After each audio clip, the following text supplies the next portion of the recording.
With the amount of time we spend in front of our vices, don't you think you deserve a pair of scissors that can make the cut?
For yet.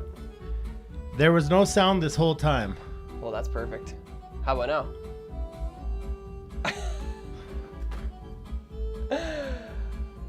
And the technical difficulties keep on rolling. That's the best. Oh, it's the best. Go to commercials. Go to commercials again. Oh, don't even know what to say. Wow. Well, at least they got to see a light show.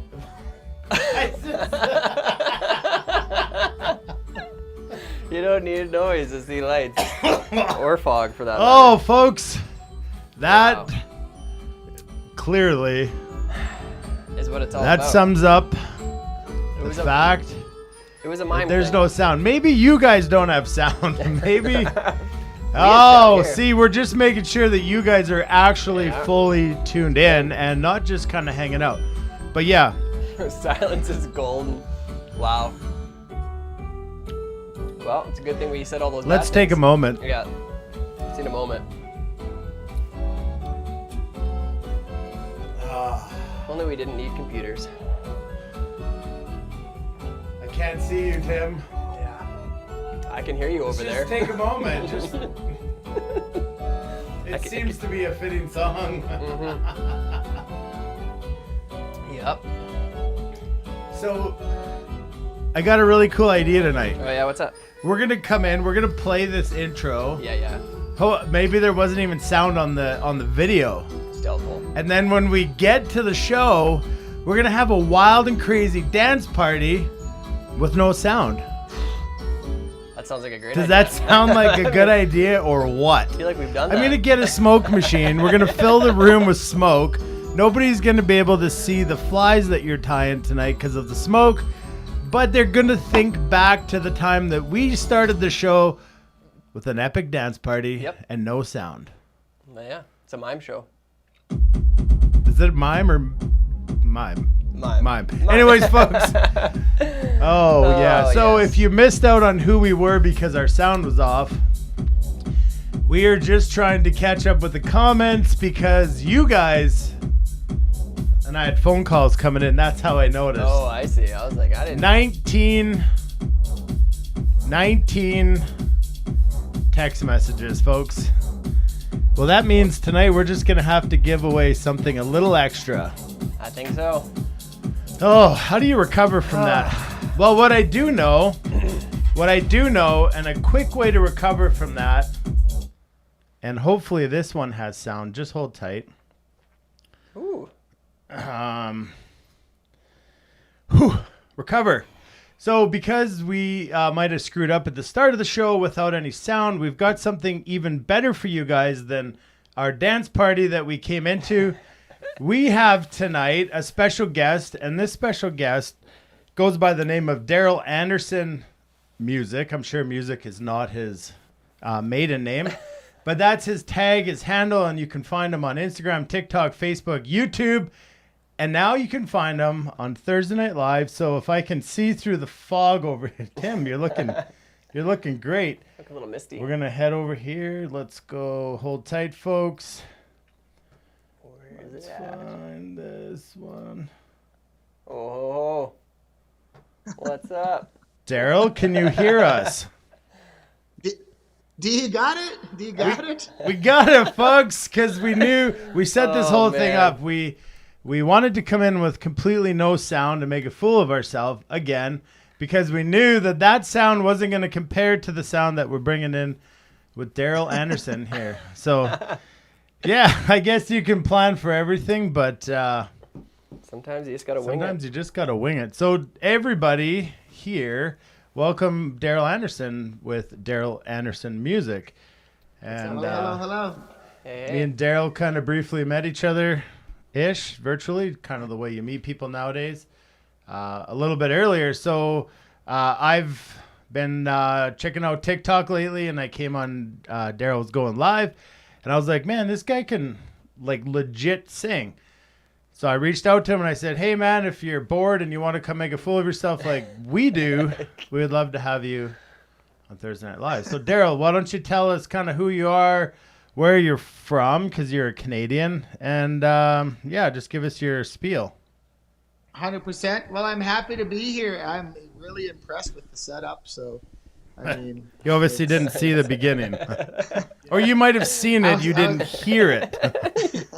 No, definitely not hear it. I am from Saskatoon, so I'm your next door neighbor here. But Yeah. I'm in Saskatoon, and I can see the comments now, so I can already see somebody requested Freebird. I'm trying to catch up on the comments. Everybody, I think they just like it as a joke because it's like everybody says, play Freebird. What is your number one But- most requested song? Probably like Chris Stapleton stuff. Because I guess I sound like Chris Stapleton, kind of. I got called the Canadian Chris Stapleton the other day, so Oh, that's that's pretty epic. Yeah, there's nothing wrong with that. I have not been called that. You must get lots of comments on your beard though, because you have a pretty stellar beard. Yeah, I do. Yeah, oh, thank you. yeah, he Oh, shaved I this guess him morning too, though. yeah. That's oh me. We're talking Tim. Tim's got a beard down his back. Yeah. Kidney pads. Okay. Whatever works. But so I'm in Saskatoon. I haven't been singing too long, to be completely honest. So,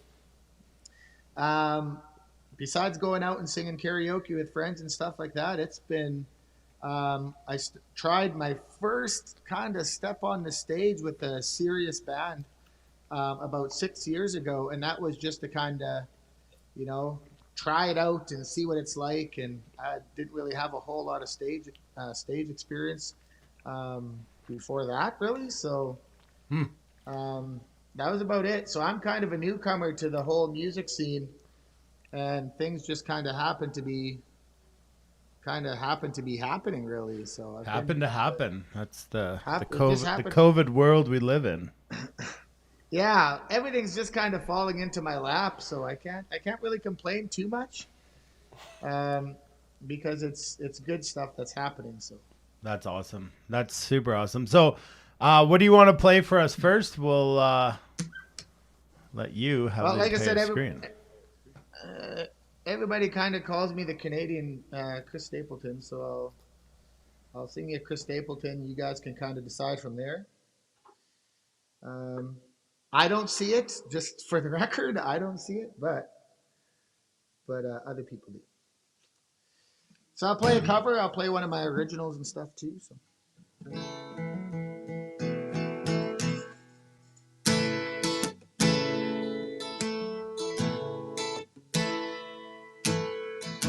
Seen my share of broken halos, folded wings that used to fly. They've all gone wherever they go. Broken halos that used to shine.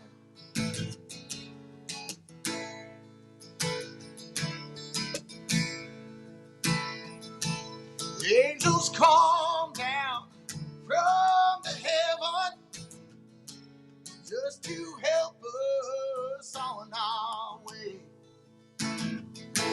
Come to teach us, then to leave us, and they find some other soul to save. I see my share of broken halos, folded wings that used to fly. They've all gone wherever they go. Broken halos that used to shine. Broken halos that used to shine.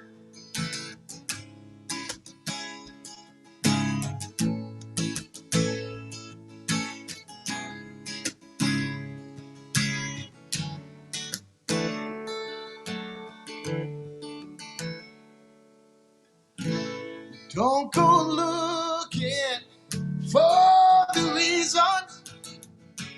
Don't go asking Jesus why. We're not meant to know the answers. They belong to the by and by. They belong to the by and by. Seen my share of broken halos, folded wings that used to fly. They've all gone wherever they go. Broken halos that used to shine. Broken halos that used to shine. Yeah. Well, that was Man. freaking awesome, and I hope the sound was on for everybody. I hear. I got to hear it. That's Yeah, so me and Tim got to hear it, and that was absolutely stunning. Killer, Like, man. Wow, you got a voice, dude. yeah, we might get removed for copyright infringement. Yeah, worth it. His that was incredible, man. That Yeah, was dude. really awesome. So what I just want to say to everybody watching right now is what really helps is if you guys share this live feed. So share it to your favorite, remember your grandma's page, your arts and crafts page, whatever page you're a part of. Share this feed because we need to get Daryl rocking and rolling, and we need to get him noticed. So jump in. And remember, when Tim chugs a beer at 150 shares, so we're almost there. Great. Can't wait.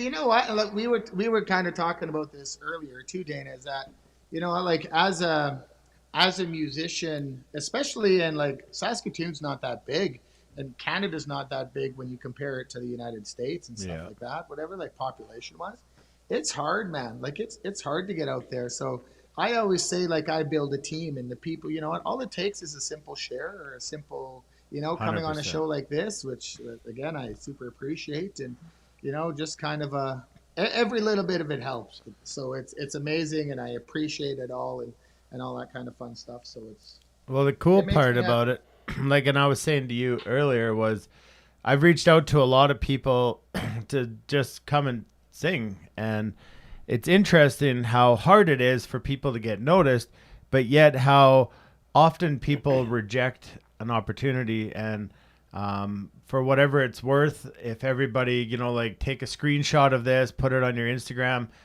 tag Daryl Anderson Music, because then that allows people that social media is just a game of people following people. Yeah. And when we get to 100%. hear somebody that sounds this incredible and willing to come on and sing for us, I think all 110 people in here right now should just screenshot, share it, share the live feed. Let's get some more people in here. And what do you got next for us?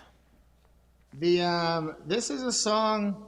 So, like I said, I haven't been doing this very long, and I started getting my first little bit of stage experience kind of like six hours-ish ago, or 6 hours, 6 years ago. 6 hours. How long ago? That was been a a long different day. stage. That was a different stage he was working on.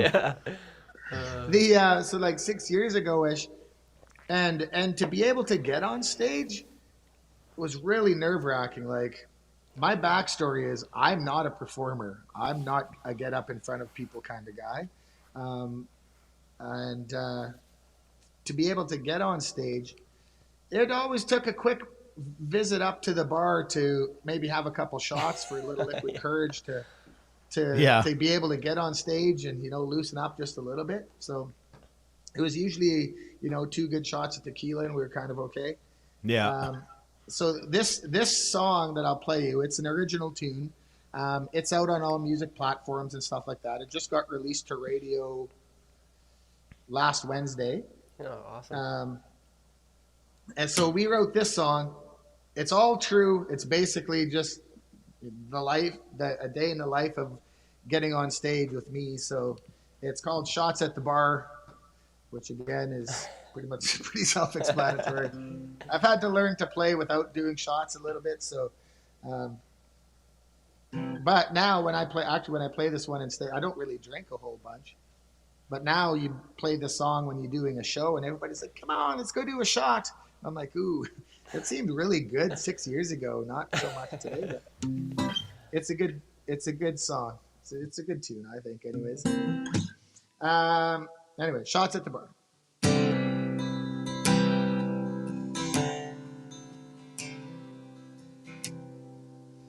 As I sit here playing in this old bar, hoping one day that will go far. But until then, I play this guitar. But before we leave, let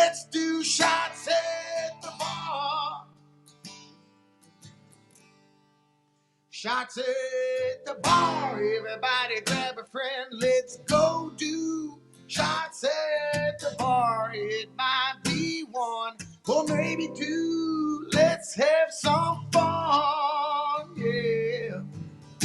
Can do shots at the bar. Well, it's a 1, 2, a 3, and it's 4. Please, Jose Cuervo, don't leave me on the floor. I've been down that road, don't want to know more. I'll give you one more chance before I walk out that door. Shots at the bar, everybody grab a friend, let's go do shots at the bar. It might be one or maybe two, let's have some fun, yeah. And do shots at the bar.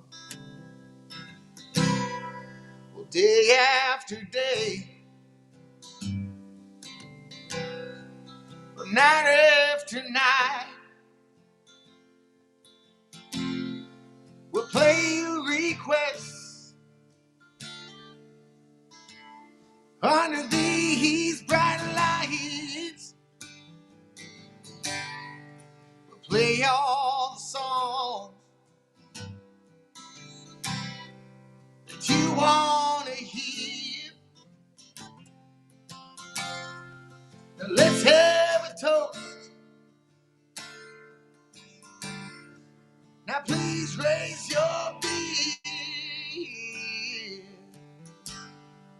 Shots at the bar, everybody grab a friend, let's go do shots at the bar. It might be one or maybe two, let's have some fun, yeah.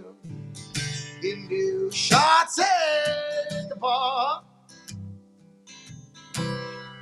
Shots at the bar. Everybody grab a friend, let's go do. It might be one or maybe two, let's have some fun, yeah. And do shots at the bar.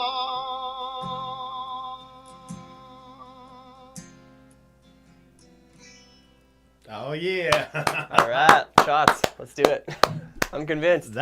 I'm at the bar waiting for shots. That was another, and that's an original, right? That's an original one, yeah. That one's on Spotify and all that stuff too, yeah.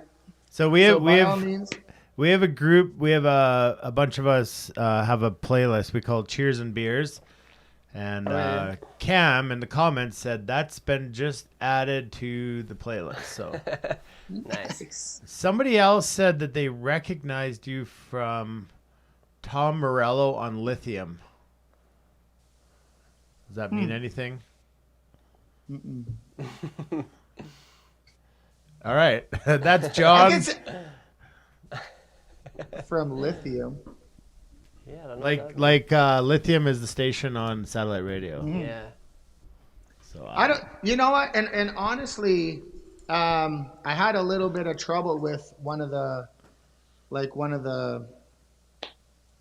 what's the lingo? Like kind of like a radio tracker, like somebody that gets your stuff out there and gets you on these stations and stuff like that. yeah. But it didn't. Basically, what happened is I paid lots of money, and Didn't that money work. just went. Psh. Funny So how I that didn't- works, eh? I didn't get the stats. I didn't get the work. I didn't get anything that was kind of promised to me. So there's part of it. There's another song that I don't know how it's done. Yeah. Or any of that stuff. I can't get that information. So Huh, that So- sucks. So there's So comments that- in here that you're Steve Lyle's twin brother. Well, Steve's one of our That's buddies, true. and He looks so yeah, much like him. It's crazy. yeah, he's a good-looking dude too. So Yeah. well, okay. Well, as long as he's a good-looking dude, we're good. yeah, We're good. he's in one of the commercials we got here. So yeah, Oh, At nice. least Daryl's not hitting on me, so it's a, yeah. it's a So bonus. Steve usually watches the show we have a group of people who don't have Facebook, so they log in under their wife's account and they watch the show. And so Steve's uses his wife Jen to watch the show, and then he hits on Tim all show. And it's I think if people were new, they would be like weirded out because she keeps saying take your shirt off.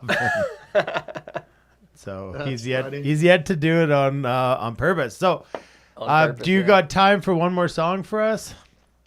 Yeah, I can do another one if you want. Okay, one more song and we'll get tying some flies. What the heck can we do here for you? I don't know if you know Freebird, but Trout Maharishi has requested it 27 times. I know, like I said, it must be an ongoing joke. Like, maybe he really likes Freebird and he just kind of wants it played. honest to goodness, it gets requested all the time. And I think people just know, if they know any band people or anything like that, they're just like, they know that playing Freebird, because most bands are like, no, I'm not doing it. I'm not doing it. So and they so know they bug them for it, Yeah. I'll play a Luke Combs tune. Oh, yeah. Oh, yeah. I don't know if you guys are into country music or rock music. I could probably do pretty much anything. Country here. I chose you for your country. Perfect. Then we'll try a Luke Combs tune. I actually just duetted this one on TikTok. I did. I saw that. It was freaking awesome. Yeah, we're trying to get Luke Combs to take notice. So. Well, I will... It's not going very good, needless to say. Not yet. Well, not yet. We'll see what we can do tonight, folks. Share this feed. Get everybody watching. Tag Luke Combs. Tag Chris Stapleton. And the floor is yours, Daryl. Method Man. Sunday morning, man, she woke up fighting mad. It's in the morning, on and on, by the time I had. And by Tuesday, you can say that girl was good as gone. And when Thursday came around, I was all alone. So I went for a drive to clear my mind, and it up on a shield on 965.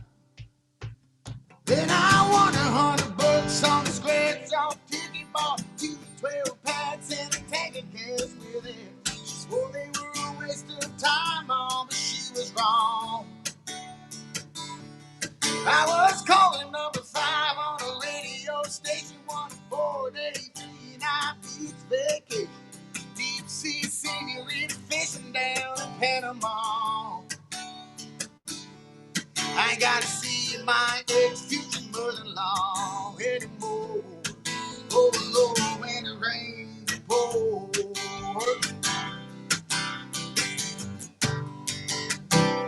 She was sure real quick to up and apologize when she heard about my newfound look on that FM dial.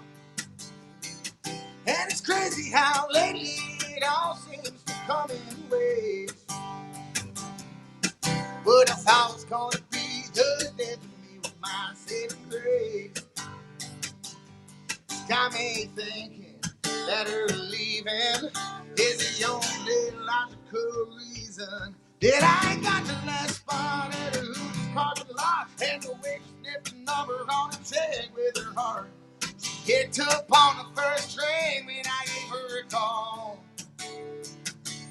I only spent $5 at the Moose Club, or half of one they use 4-wheeler and 3 free passes for me and 2 of my buddies to play around the draw. I ain't gotta see my ex-future mother-in-law anymore. Oh, when it rains, it pours.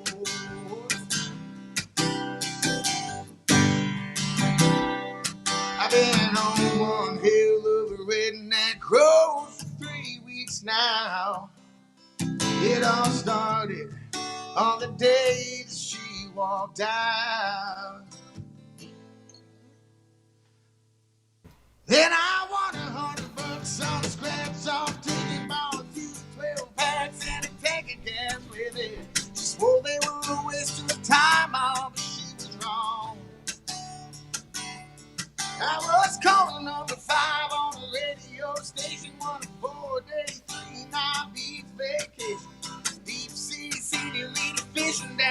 Panama. I ain't gotta see my ex-puking mother-in-law anymore. Oh, Lord, when it rains, it pours.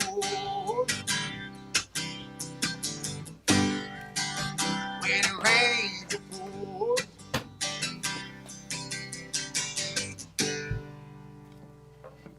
Oh yeah. That's freaking awesome, man. So good, so good, so good. So, yeah, you're welcome back here whenever you want. Heck yeah.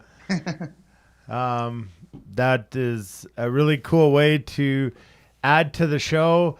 It's, I mean, like me and Tim were talking when it was just you up there, and it's like, wow, it's like incredible. Like truly super awesome. So I'm grateful that you took the opportunity or gave us the opportunity. I think there's big things. You've got a hell of a voice. And I think that kind of matches with your personality and character too. I think you're a really good dude. Well, I appreciate the fact that I have you fooled a little bit in some aspects. I've been watching the comments. Thanks to everybody for the kind words and stuff in the comments. I'm not ignoring you. I can actually see them. So thank you very much. I do thank you for having me on the show. It's again, it was nice to meet you guys. I am happy to come back again sometime. So Awesome. That'd be awesome. Awesome. I'll try not to overstay my welcome at any given point. So. Well, if it's not you, it's me trying to play a guitar. You're welcome anytime. Like, Yes. you should come. I'll let you know. We need Yeah, you. it's sometimes my singing's off. That's One time was. your time frames might be a little off too. It's not good. It's literally a joke. But we it's try like, hard. It's like somebody requesting Freebird is like requesting me to sing. It's just not going to happen. So, all right, okay, Daryl. Well, we appreciate it, guys. Daryl Anderson Music. It's on TikTok. That's where I found him. I watched his live stream one night, and I was like, man, this guy can sing. Reached out to him on Instagram because I've yet to post anything on TikTok. So I thought it'd be weird if a ghost messaged him. But yeah, so look him up, TikTok, Instagram, YouTube, Facebook. Share this post, take a screenshot, tag him in it, tell your friends about it. He's on Spotify, probably Apple Music too. I am on Spotify mostly. Yeah, I'm pretty much anywhere. You type in Daryl, like I'm on Spotify. I'm on all the music platforms, like you said, and YouTube and everywhere. And most of it's all under Daryl Anderson Music. My Facebook, I keep updated with my shows and stuff like that. Obviously, it's a little quieter now. But by all means, I do lots of lives on Facebook and TikTok. So if you guys have any of those, join me there. It's a hella good time. And I'm trying to be a little bit more professional right now, but some of the other ones aren't. not as professional. You don't need to be professional here. Clearly. You haven't been watching the show long enough if you still think that. We'll have you back and you'll let loose on one of these nights. And He'll be at the bar. it gets pretty crazy on TikTok sometimes too. But yeah. I'm happy to come back anytime, and I appreciate all the kind words from everybody, and it was a pleasure. Cool. Well, we appreciate you, Daryl, and good luck, and we'll chat soon. Yeah, dude. Thanks for coming. Perfect. Sounds good to me. Have a good night, everybody. Cheers. Cheers. Wow, that was good. All right. Dang. So, That guy can sing. yeah. Like sometimes when you say people can sing, I mean you have sent me. No, some I've questionable never people. been wrong. Really? I can't sing. I've been wrong on that aspect, but when I send you things like that, I can think of one you sent me that was. That was probably a video of me. No. Well, that kid. Yeah. That you know what I'm thinking. That guy can't sing. I can't think of his but name. you got to give him credit because he literally records himself playing music all the time. Yeah, so he's a great guitar player. I mean, great personality. okay. All right, folks. The party's just getting started. Man. That's Daryl Anderson Music. You could say you heard it here first because what you didn't hear first was our intro and our dance party and all the things that completely failed us. But hey, if we actually performed and it worked, it wouldn't be Thursday Night Live Fly Time. So it wouldn't be. yeah, it's season 4, episode 1. We're here to tie some flies-ish. Yeah. And so Tim's a little rusty maybe. And let's see if we got... Actually, first, I know what you guys are really here for is the baking cam. It's looking a little unmade. Dave. So this is really cool because, folks, you understand all things Thursday Night Live fly tying. They don't come made.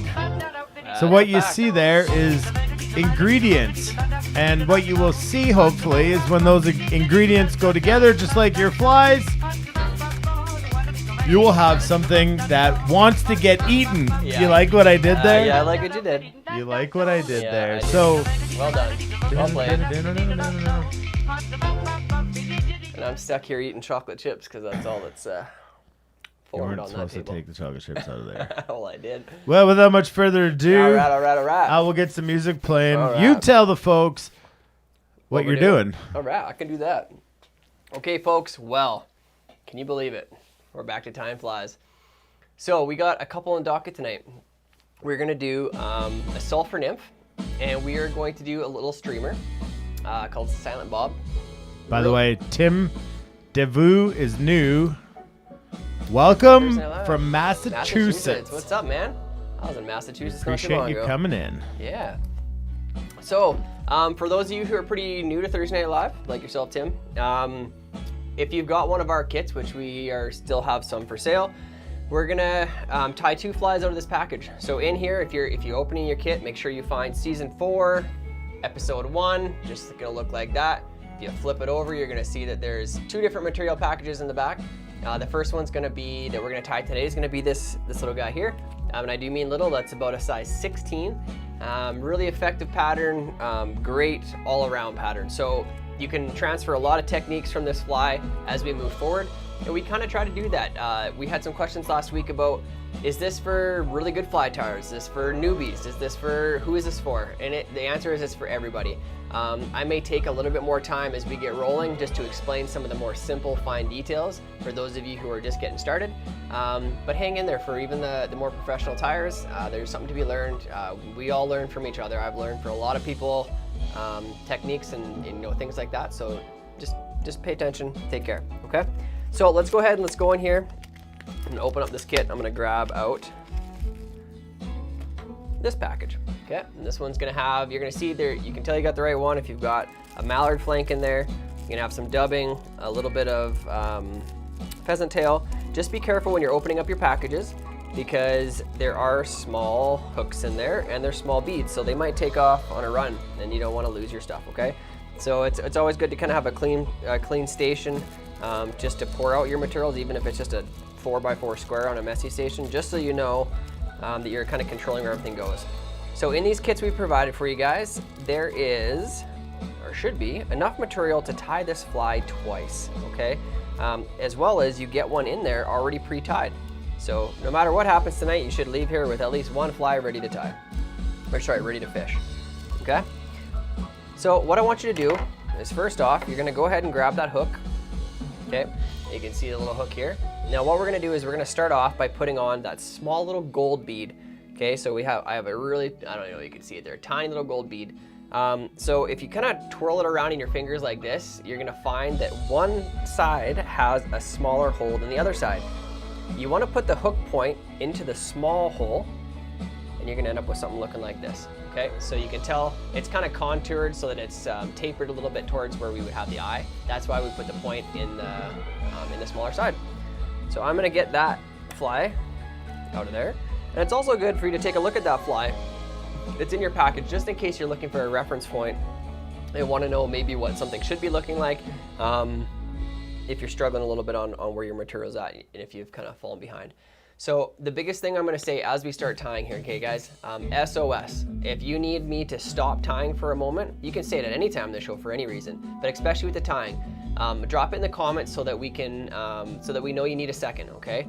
And all that's gonna do is I'll pause, we can redirect for a second. SOS. SOS. Coming to you. Oh no, Not I did again. not put the wig Not on. again. No wigs, not today. But it's a great way of just letting me know that you need a second. So as you can see today, and we've talked about, as one of our sponsors is Norvise, we will be tying on a Norvise fly tying system. I am tying. Did you miss me, Tim? No, not at all. If you're curious as to what these jaws are, because they look a little different than standard Norvise jaws you've seen in the past, these are actually the shank jaws, and this is why I kind of said last week, it's really my favorite jaw. I love these for just about everything. Even though they're meant for shank, I've been tying just about everything out of them except for really big stuff. Okay, so let's go ahead. We're gonna start our thread just kind of up behind the bead. Okay, so as we talked about last week, all I'm gonna do is lay my thread over top, start taking wraps rearward, and that's gonna lock that tag in.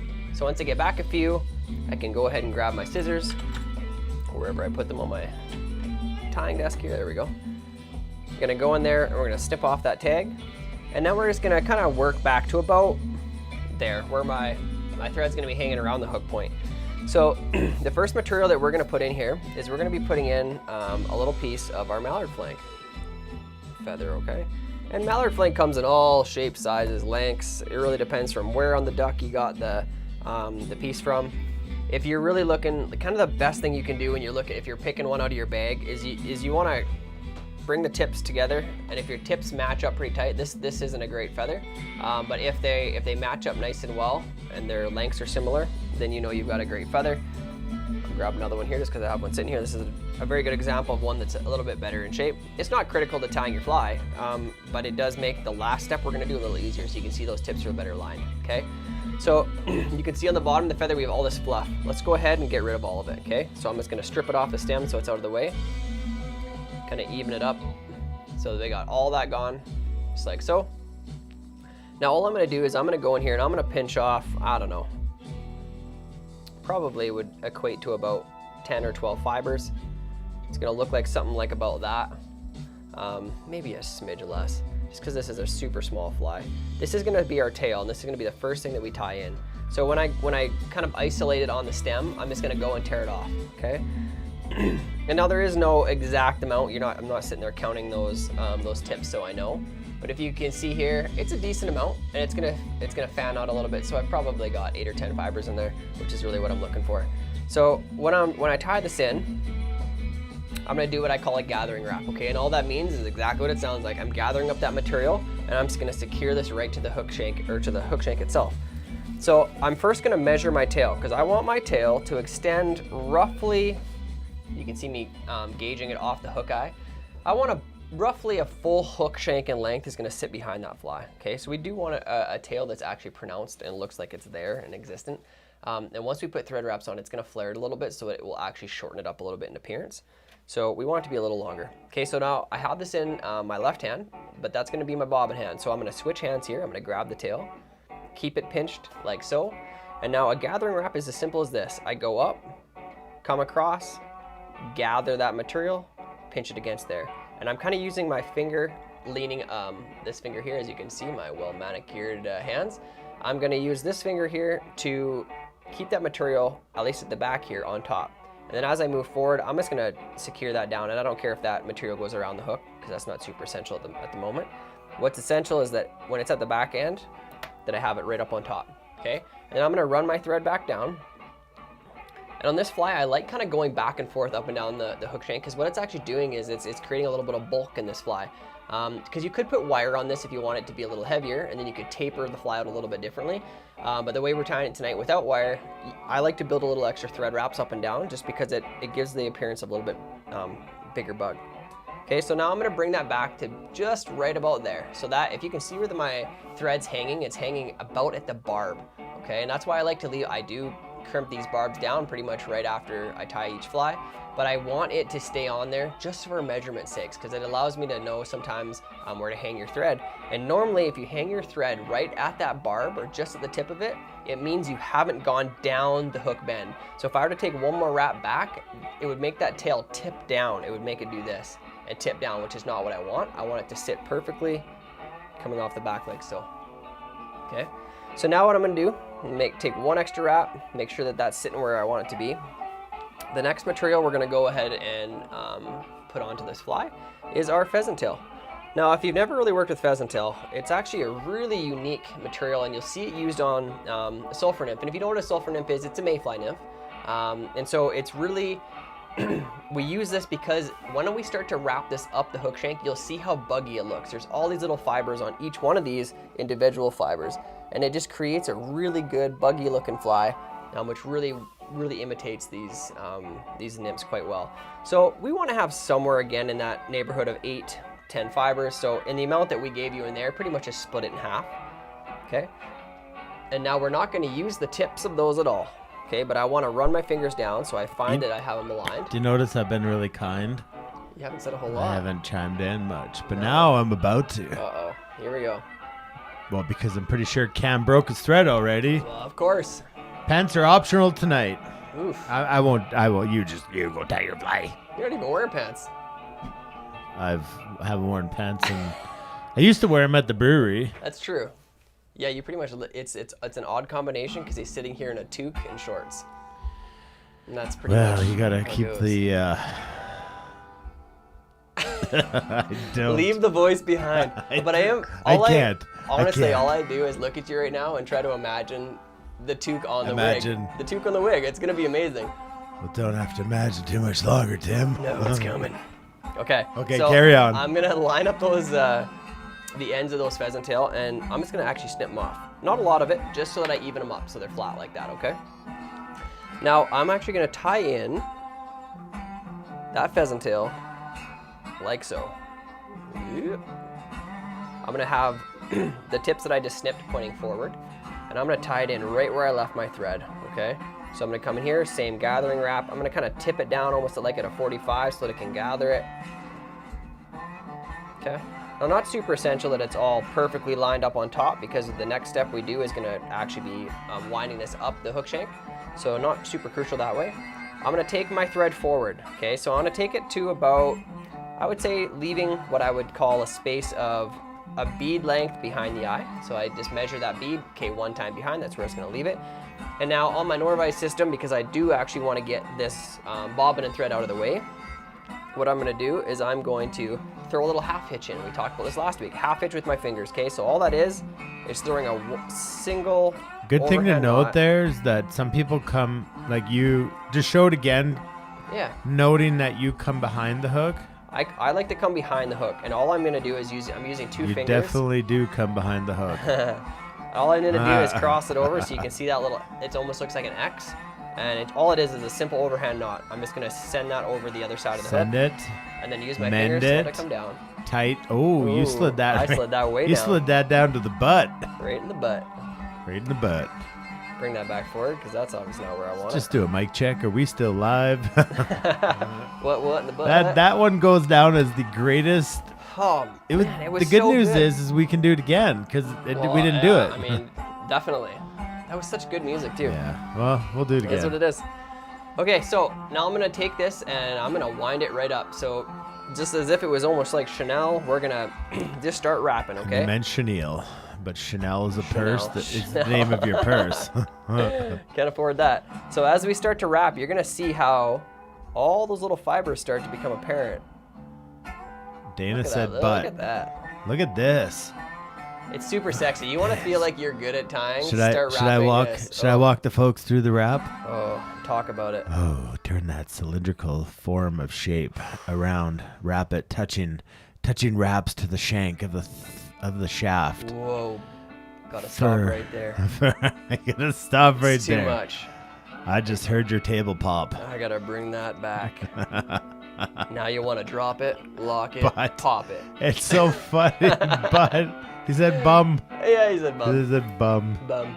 So all I've done there, guys, is Slow. I've Mark, it's too fast for Mark. I threw my thread over top and I secured that where it is, okay? Now you can see I got that, those pheasant tail fibers headed straight out the top of the hook still, and that's where I want them, because actually we're gonna still use this, and this is similar to the technique that's used in tying a pheasant tail. So I'm actually gonna advance my thread, kind of back and front up to the bead. And I'm gonna lay that back, and I wanna keep this fiber, all of these little fibers right up on top, and I'm gonna lock that in right behind the bead. Okay, so you can see that it's locked right there. And what I'm gonna do next is actually I'm gonna take take it and fold it right back, okay? So I'm gonna fold it one more time back, and I'm gonna take some thread wraps back to where I had left that. So we want one full bead, and now, because this is, we're gonna build up our thorax, okay? And this guy's got a fairly bulbous little thorax. Oh, it looks as good as I thought it would. Oh boy, you just wait, ladies and gentlemen, until you see what he's got on. Did you just say bulbous? I did say bulbous. All right. Oh yeah. Okay. So you need a nice bulbous thorax, so we gotta leave some space for it. Okay, I gotta get done this before he starts talking, because this is never gonna end.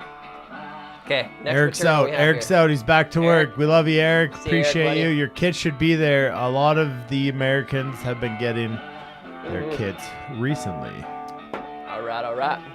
Okay, so I'm gonna grab a little bit of this dubbing, very little bit, okay? But I want a very little bit at a time, but I'm actually gonna put a fairly good dubbing noodle. I'm gonna probably make it about 2 inches long, because like I said, we want a nice big bulbous thorax. Trout Alberta said that's how he got his wife. I'm not sure. Do you know that when dogs mate? Have you ever seen a dog mate? Well, yes, I guess. And the bulbus, Oh yeah. the bulbus of the male penis At the penis. gets stuck. Well, that's how you inside. trap her. Yeah, so maybe that's what Trout in Alberta did. Maybe. Marry me. Marry me. Maybe he's got barbs. Who knows? All right. Maybe he didn't pinch his barbs down. Well, Tim. Okay, so all I've done for the moment is I've actually just moistened my fingertips just a little bit, and to grab that dubbing, because I'm gonna be spinning this on that thread. So as we've done lots last year, but I'll explain it again. I basically am doing this with my fingers, okay? Just spinning and rolling, spinning and rolling, spinning and rolling. So when I get here, all I'm gonna do is spin and roll, spin and roll. Okay, and that starts to tighten that down, but I wanna take all the slack out of it. So if I've tightened it down as much as I should, it should look more like that, okay? Now that's not enough. I'm gonna add a little bit more right off the hop, because I know I need a little bit more to make And this Cam's what done. I want. Cam is done. Done already. Feathers busted. He's off to a great start. Boom. Moist. Moist.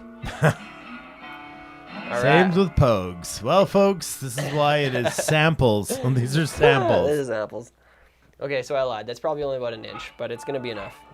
Sometimes an inch looks like 2. We're gonna go right here. Just hang on. Oh, what am I hanging on for? Who knows? Okay, so what you're gonna see here is I'm gonna start wrapping this forward. Okay. Nice touching wraps. I'm gonna go all the way up to the bead. And if I don't think that looks quite big enough, I'm gonna go one more time back and then come back forward, because I want that to look nice and plump. Now I had a little bit more than I wanted on there. That's easy to pull off, especially with the kind that we have, the kind of dubbing we gave you guys, okay?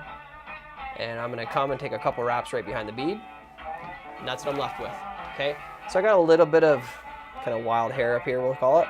You can just trim that out. Just don't trim your thread, otherwise it's gonna be a real irritation. Now, the next piece of the puzzle, okay? We're gonna go back to that feather that we started with. Here, okay? Like so, you can see it. So I'm gonna run my fingers down. I'm gonna basically check them. Yeah, I like where that sits. Now I'm gonna start peeling. I'm gonna try to grab just the very tips.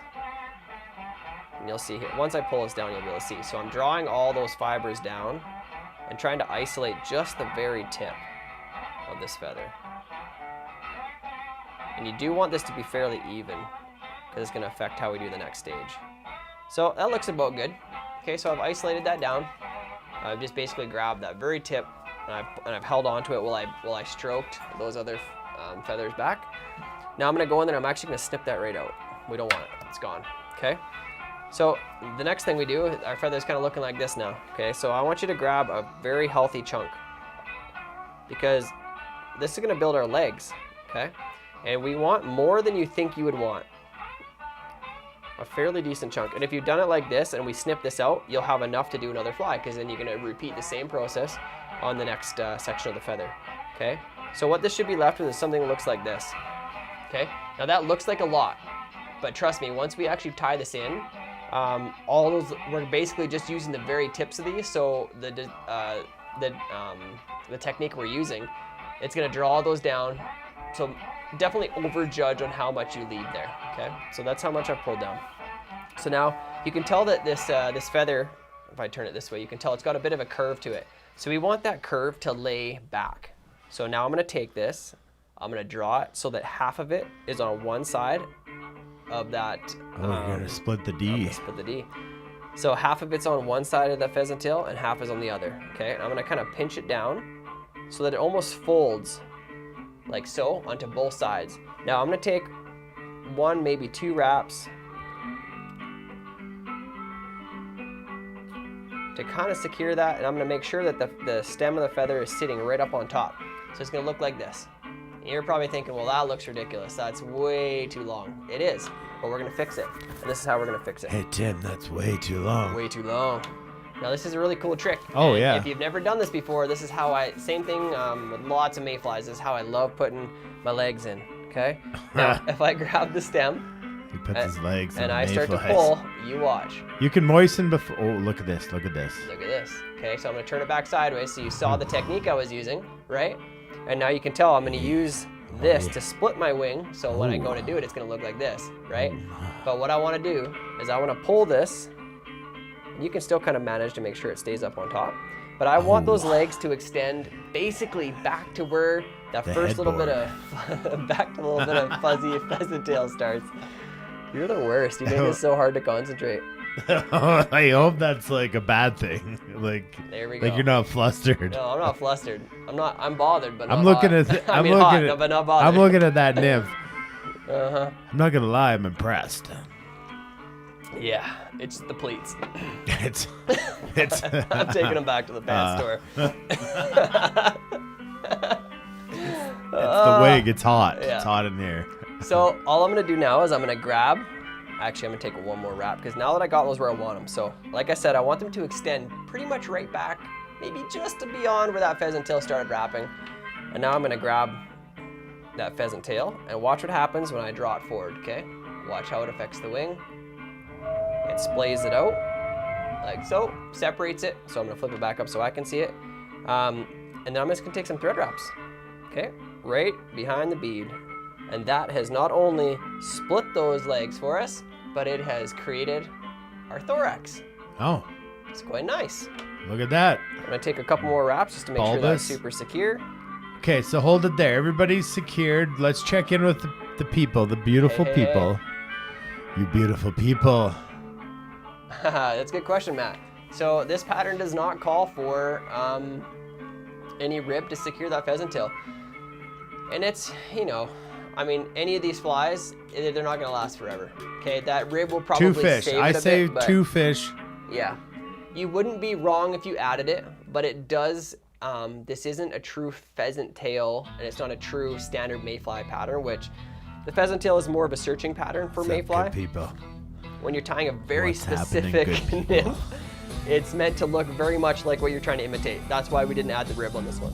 And So there you go, you get to see his face. no, what I needed to do was to come back in here because Are you that's empty? the sound of empties. Oh, sorry. So why don't you just head over to our new fridge? Okay, it may folks. or not be pink, and it may or not only It hold costs a lot to run this show, How about that? and that thing there holds 6 beer. That's our limit. That's a max. Once we hit 6, and by the way, I want to say a thanks to Brent Struthers who Yeah. sponsored the beer for tonight's show. He did that. Yep. Thank He you. came and picked up his kit, and he brought us some Jasper Brewing Company, which is fantastic. really so good. Yeah, I it like is that really stuff. good. Yeah. So Brent, thanks for that. And I got to meet some other people this week. That was super cool. We got bingo. We've got the baking cam. We've got giveaways.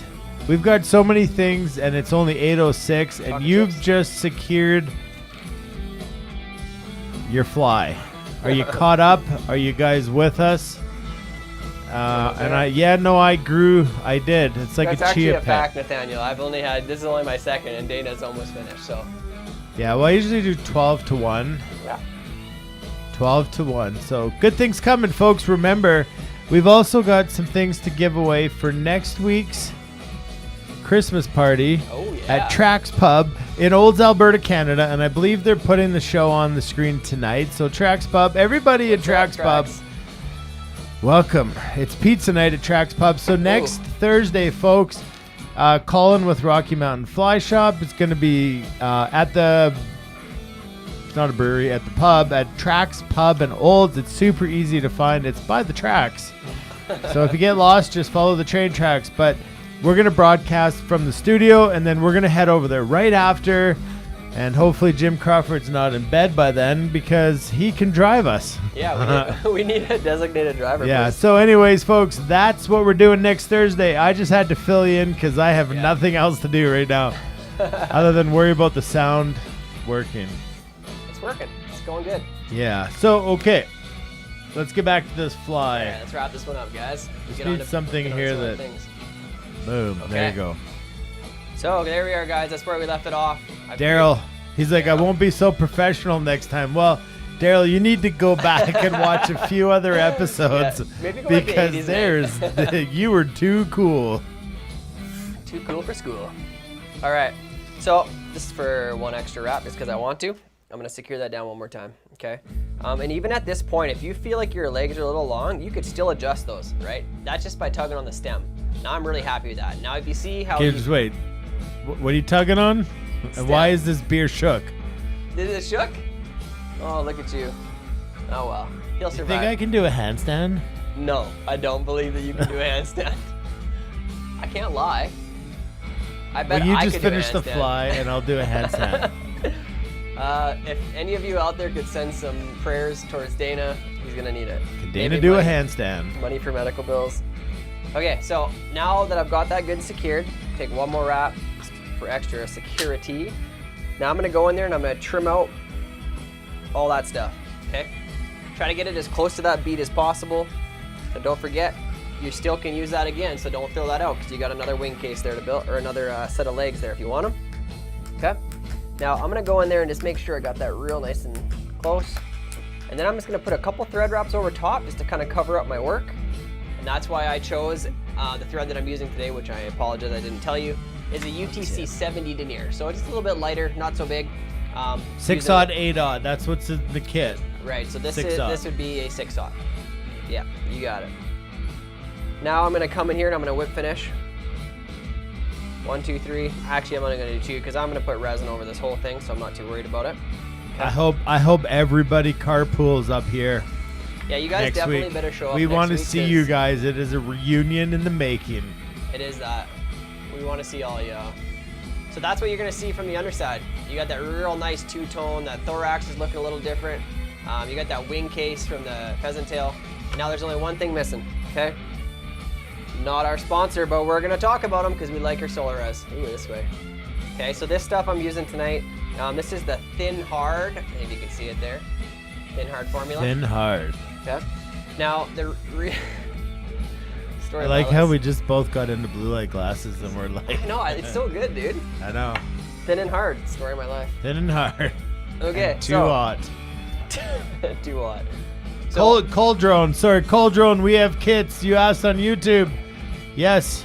yes. We have kits. We have kits. We have some left. Mike with the sweet beards back in town. Ooh. And guys, we sell these kits.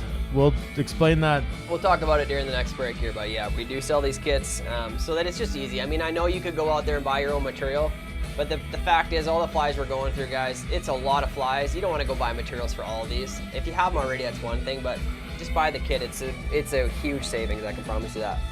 Okay, anyways, we'll talk about that plug later. So if you can see here, what I want to do is I want to put some UV resin basically right back from the back of the thorax here, all the way forward to the bead. Ooh. Okay? Did you see that? Ooh. See that? Look at that. It's like a humpback whale. Like a humpback whale. So all I'm gonna do is I'm gonna kind of just make sure that it's spread out over that bead and then a touch back onto that body. Now I'm gonna move it a little bit so that it doesn't go anywhere. And I'm gonna hit it with my UV light and it's gonna secure. Now I know some people are like, how do you make that look like that or make it look, I'm not gonna say so good because I'm not a professional at this, but how do you make it look like that? Because I know a lot of people, and when I first started, it was like that UV resin wanted to run all over the place and it would go way back onto the body and didn't look the same. Well, if you look at this, it gives a little bit of shine. Oh, that is buggy. And this is what you used to had to create this with like thin skin. Well, you can do it so simply now with resin. and it's just absolutely secures that whole wing case. That wing case is not moving, okay? And it gives it a little bit of iridescency too, and a little bit more bulk. So there you are, guys. This is technically the SBR Sulphur Nymph. The bead-headed SBR Sulphur Nymph. You definitely want to have a few of these in your You box. want to have a whole box full of those because Yeah. they are gonna work. Yeah, I promise you. Any questions about this fly? Anything at all, let us know. I'll leave it in the vise here for a little bit. You guys think about it. We're gonna run back and say a little thanks to our sponsors, and we got some new ones this year. So where are they? Let's hit it back. We're not gonna grab a cold. I just grabbed a cold one. That's a bold-faced lie. I'm gonna pee, that's honest. Tim's gonna take a pee. We'll be back in exactly uno momento. That means, what does that even mean?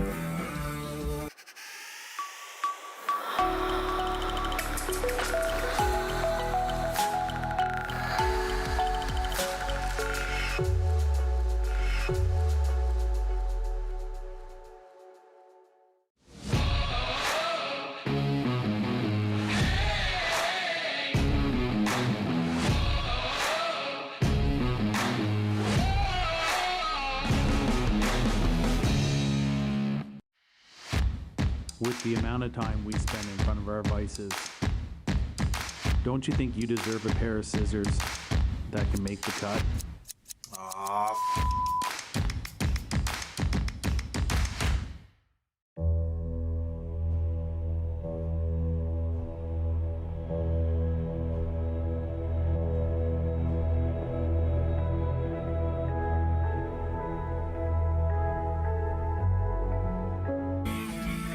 There we are. Tim's just getting back from his piddle. Did it? I heard you piddling on the mics. Did you? Yeah. Good flow? No, it was drippy. No, it wasn't. Drip, that was drip, like heavy, drippy dippy. heavy flow. Okay, folks, that's the beadhead.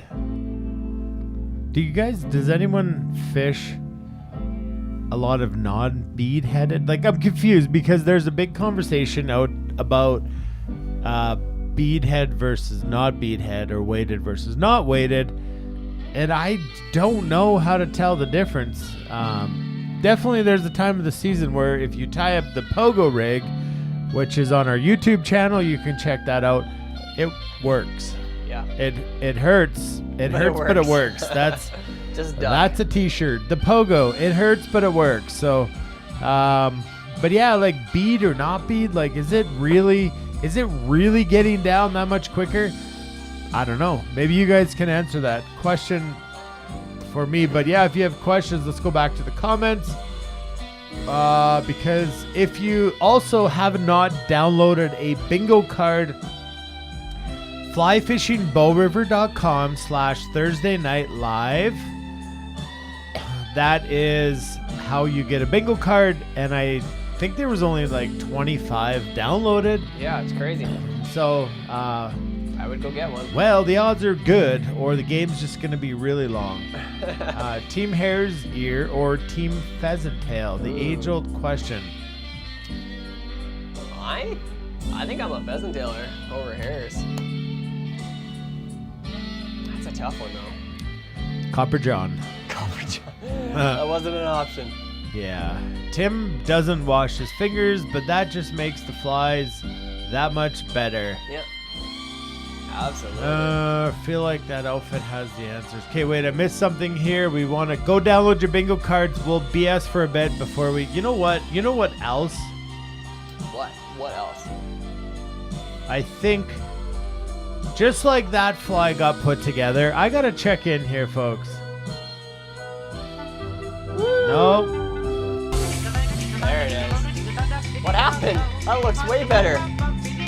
Well, folks, that's what happens when you tune into Thursday Night Live Fly Tying. You just get the ingredients, and with a little instruction, they go together. That, my friends, that's something I made called Sex in a Pan. Oh, I like it. I want sex in the pan. Yeah, and that dessert. And anywhere. And everywhere. That's the baking camp, folks. That is Sex in a Pan. Oh, that looks good. That is really good. So what it is, Sex in a pan. what that is, folks, That is moist, Oh, rich. Oh, you see that one just drop? It just, the caramel oozed. It is moist chocolate cake. I made it in a bun pan, and I took it out, and then I did layers in a bowl, and I did homemade whipped cream. I did chocolate chips. I did Score Bar bits. I did drizzled caramel, drizzled chocolate, and oh my goodness, there's what happened to the baking cam? I can only guess one thing.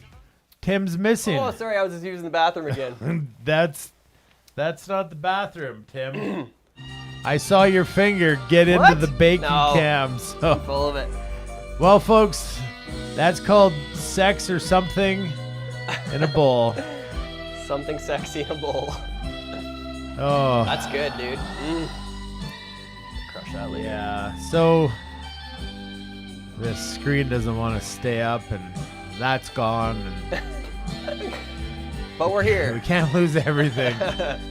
The world is jumping on the Coq de Leon bandwagon. Do you think you should be a decent substitute? Cocktail Leon would be a good substitute. Yes. I assume you're talking about the legs and the tail, but yeah, Cocktail Why, Leon is oh, very expensive. why? Okay, so let's play some bingo. I think Yeah.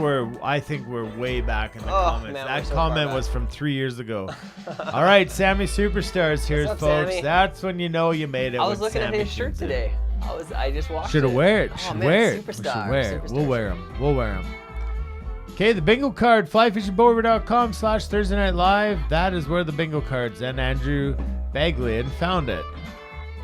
Yeah. Time for Okay, some folks, giveaways. there. Cam threw up the link. Good for Cam. My card says S2 still. So we got a streamer to tie after this. We do. Which is the Silent Bob, which is not a complicated streamer, but it's a fun streamer, and it can be tied in a multitude of ways, which we will go through some of them. You're getting Okay. my version. That is Panty Dropper. Nom nom nom. Do do do do do. Sex on the floor is my bag, baby. Okay, these comments are getting me in trouble. Would it be possible to have Troy make a guest appearance? Troy's coming. Troy will be here next Thursday. Next Thursday. So hey guys, Go Trax Trax. Pub. Trax We're Pub. giving away, just so you know, we got gift cards. We have two $20 gift cards to Trax Pub. yeah. Okay, so oh man, I'm all over the place. Okay, this you is brought it what up. this is what we got to check out here. I don't know. Maybe I'll get the camera to myself. Yeah, do it. You do it. Yeah, here we go. Here we go, folks. Yeah, there it is. So what I'm about to open for you, and I'm just looking over here because that monitor's a little bigger because the one up here crashed on us. So what I have made for people, we're gonna give away one of these tonight, is a book, a photo book. I feel like I'm in like kindergarten reading to kids. A Thursday Night Live photo book. And what this has is all of the flies that we're tying this year for season 4 and all of their recipes right here. Isn't that absolutely, I think it's beautiful. I'm proud of it. That's awesome. Look at those photos. So all of the flies for season 4 are right here. Okay, so we're giving away one of these books. There's brand new, I just opened this one. There's a brand new one behind Tim, and we're gonna give that away. Okay, so anyways, Awesome. they're all here. How do you get one? Well, you gotta win it. Okay, so there's also something, if in your kits, okay, so what we did in one episode, so you could have multiple in your kit. So of all the things we packed in one episode, we wrote a special number on the back. That is because we appreciate the people who bought kits so that we could keep the show going. So there's going to be a special giveaway for those numbers to the people who bought kits. For everybody else, you can play bingo, and which we're going to do right now. So Yes, these books will be for sale. I do not know how to price them based on what they... Yeah, we'll figure it out, guys. I just would love you guys to all have one of these books. But there's a cost. There's a cost to print them. And we'll figure that out. But what we want to do, I got 4 printed. Colin already called one. Okay. And I know Tim wants one. Yes. I want one. But we'll get ours later. So there's 3. We're going to give away one tonight. So what are we giving away? Let's talk about it.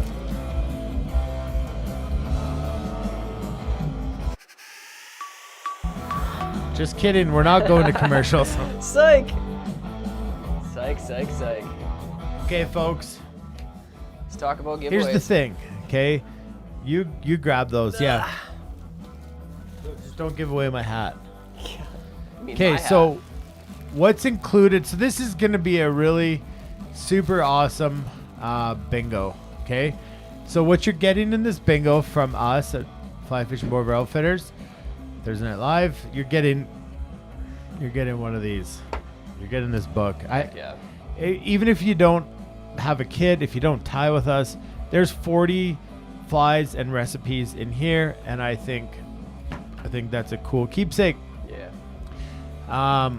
So Rocky Mountain Fly Shop, guys, I'm telling you what, This is crazy, absolute actually. like Look at this. over the top of all the stuff that they brought over their giveaways the other day, of all the stuff they've absolutely loaded up for this season for you guys.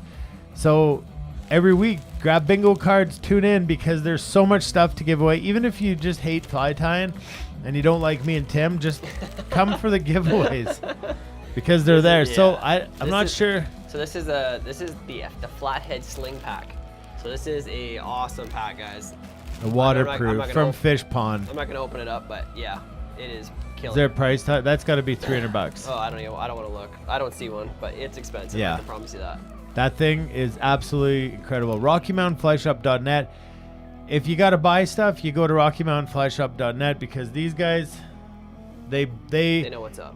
It's for you guys. They've blown it out of the water again. They did It's this crazy. last year, and they're doing it again this year because they love you guys. So Fish Pond makes epic stuff. They do. So we got that, and then our friends at Shore Fishing have also stepped up, and they've made a really awesome little kit of fly tying material. So we got goose bites, we've got some threads, some tinsels. It looks like we've got some. Oh man, that is Probably $100 of material in That's there. actually cold to the canard. So that just Yeah. code for duck asshole feather. Yeah, CDC. Yeah. Uh-huh. But yeah, I can't even see all of them in here. Looks like silver fox. There's, oh man, there's a ton in there. You got 4 or 5 packages of materials, feathers, as well as some threads and tinsels. So you can be looking forward to shore. So that's probably gonna every come in the bingo giveaway. In this book. week. That book. I'm gonna stick over here. Yeah. Actually, I want to see this. I haven't handled this yet. Okay, so I think that's pretty awesome. And we're also, this got to go to local people, but we've got 2 of these $20 gift cards to Trax Pub. So next Thursday, we're having a Christmas party at Trax Pub. You guys come up, carpool from Calgary, carpool from Edmonton, come down from Red Deer. Trax Pub is hosting Thursday Night Live on the big screen, and I think it's going to be playing there tonight. If it is, Trax Pub, what's up, people at Trax up? Pub? Hopefully you're eating the heck out of the pizza there. But let's get into bingo, because that's how you're going to win. So if you don't have a bingo card, you might be too late. Just throwing it out there. Just throwing it out. Okay, so how does bingo work? Great question. Well, it's not different this year, but what it is I'm just not going to put this up on the screen because that just didn't really work that well. But what we're going to do is head over to our favorite little thing called bingo. And this year, folks, our friends at WaterMaster Rafts, have sponsored the Flyingo. So if you don't know what a WaterMaster is, hit us up, send us a message, check out their website at Big Sky Inflatables, which is on your bingo card. All the information that you need to learn what is WaterMaster. And after you saw the videos of Steve, their commercial, truly they're awesome. And Tim can speak because he had a Yeah, fake WaterMaster. Yeah. All I did was fish steelhead out of on the island, but they were epic. Yeah. Okay, folks, this is bingo. This is what it's all about. I just got to look over here at the screen. So when we call something, it's going to show up on the screen, and what you got to do is 4 corners. We're going to start 4 corners this year. So you need 4 corners of your card. 4 corners. So if you've downloaded a card, we're going to call out some things here, and then if you win, call bingo. Darcy, yes, loves his WaterMaster. I'm in love. Like, carpool from Lethbridge and Fish. Yeah. You shoot me a text later because I got a secret for you. It starts with my carpet. You can sleep right next to me, buddy. Yeah. You'll be lucky if I make it to tracks. Your cards from last year do not work. So yeah, you can only use the new ones. And if it does not say Big Sky Inflatables on the top of the card, WaterMaster Rafts, it's not going to work. You can use it. It's just not going to work. It's just not going to work. Okay, so I'm calling the game, and I do 4 calls. And then we wait and see. We wait and we wait. So what we got here is rough water caddis. So rough water caddis, sparkle minnow. We got pearl zonker. And we got foam cricket. Ooh. Crickety. Okay, so what's on the screen is what's been called. And Let's see what we get. Darren, we have not done the second fly. We still have a Silent Bob streamer that we're going to be tying shortly. We've done a lot of things tonight. We're just giving away prizes. Tim, show them what we're giving away. 3 out of 4. Oh my goodness, this is not good. There we The go. next call is Kodiak Raft. Kodiak Raft is one of WaterMaster's styles of rafts. So we're giving away all that stuff that Tim just showed off. Well, you're gonna have these. They're all gonna be on your card because we only call what's on your card. Yeah. So there's a chance. Next call is Nymph. Nymph. 2 for 4. That's not bad either. Nymph. So what you got to do when you win is you got to send us your bingo card ID, and then we plug it in. There could be ties. There has been ties. If there's ties, bingo. Roger Beatty. Roger Beatty. Wow, look at that. Roger Beatty. Send us that code. Send us the code, and let's see if you're the winner.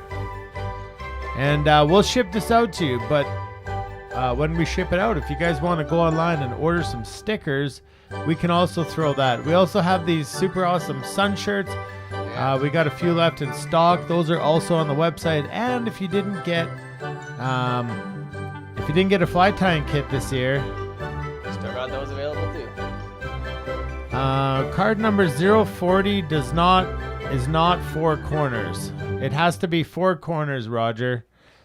0 It is 0, not corners. 4 corners, guys. It's got to be 4 corners, not a straight line. 4 corners. We're looking at 4 corners. Just the 4 corners. Mike, are you serious? Is that an actual bingo or is that just a LOL Yeah, bingo? so Mike, if you did win, send us your card because Roger's card was a straight line. It was not 4 corners. Let's see. A lot, Ben. a Well, lot. technically, Ben, 10, because those are the rules. Yeah, technically speaking. But I'll tell you what, we got a Flames game at my house next week, so we can put 20,000. Yeah. Sorry, Roger. Should have been a little louder about that, but 4 corners is what matters. And that is not 4 corners, Mike. That is a straight line down the diagonal. So It's all got to 4 be corners, 4 guys. corners, folks. It's a square. 1, 4 2, 3, 4 corners. Mike, the cards, it's probably a bit late, but they're on flyfishingbowriver.com/Thursday Night Live. And these cards will last you for this episode and next episode, so you don't need to download a new one. Okay, so let's get back to calling. Next call is Foamulator. The Foamulator. The foamulator. Foamulator. All right, we got the foamulator, folks.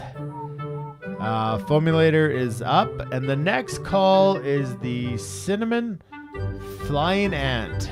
The cinnamon flying ant. Ooh. So everything that's been called is showing up on the screen, so you guys can see I got one. what you have. Bingo, Scott Hook. Let's see it, buddy. Show us some more corners. Okay, 4 corners. Yes, Jose. Jose. I got in trouble because I said Josie. It's Jose. It's Or Jose. just Joe. I'll call you Joe. Joe? Jose. Joe. Sounds better, though. Jose. Okay, Scott, send us your number. Let's check this out. Let's verify. Card 004. Gosh darn it, Scotty Hook is the winner. Scotty. Okay, Scotty, send us an email Yeah, buddy. to tnl@flyfishingbowriver.com. Send us your address and all the good stuff, and we will get the stuff out to you within the next 9 months. Hopefully faster. All right, guys, that's Bingo Flyingo, sponsored by WaterMaster Rafts. There's only one WaterMaster. Everything else, like Tim knows, is an imitation. So, okay, what we need to do, because I have to take a pee, Yeah. is we're going to get that fly tied. The Yeah. silent bob strainer. So get your kit out We're gonna get going. Get going on that one. with thread. So just in case Jim's got to like, Yeah. probably your So- 8/0 or bigger So if you got you're it. spinning deer hair, so that's fun. So you wanna you're gonna use 2 threads like I'm gonna do, or you're gonna have whatever your heaviest thread you have is. That's what we're gonna use. Don't care about the color. That's the truth. There we go. Yeah. Oh, wait, we got a tie. There's a couple actually saying they got it. So just wait. We have tiebreakers here. So Scott is good. 057 is a bingo. So Ray's in. There was one more down. Jeff Davidson, ID 072.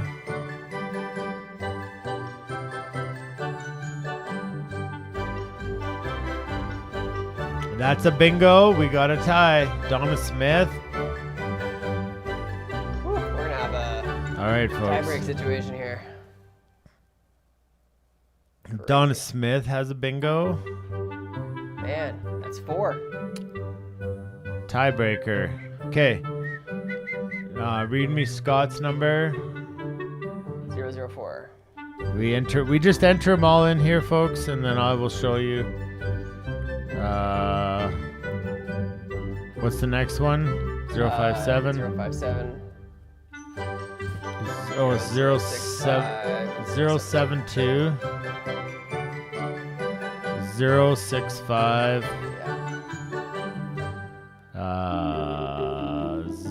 057.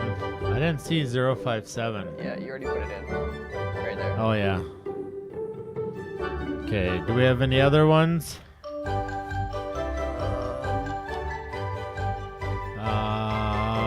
Doesn't matter who's first. We have tiebreaker. It's all right here. Yeah. Okay, everybody's been entered into the tiebreaker, and I just hit go. And the tiebreaker goes to whatever you see there, 004, Dawn? which I believe that was 004 was Scott.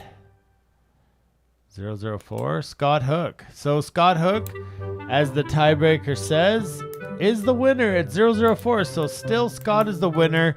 Send us the email, tnl@flyfishingbower.com, and stick around till the end, folks, because we got to give away 2 $20 Trax gift cards. To spend on We us. got to give away the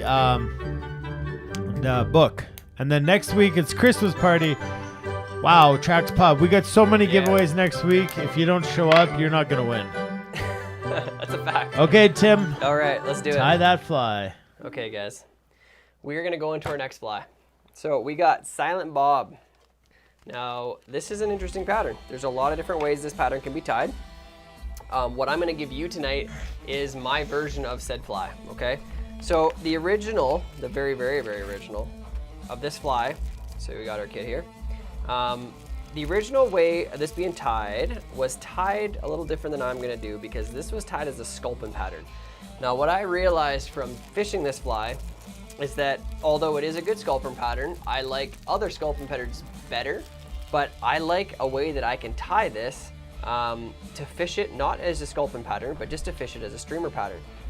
So we're gonna change the technique a little bit. We're not gonna add weight to it. We're gonna fish it unweighted. We're gonna do a deer hair head, because we're gonna get a little bit of experience on spinning that deer hair.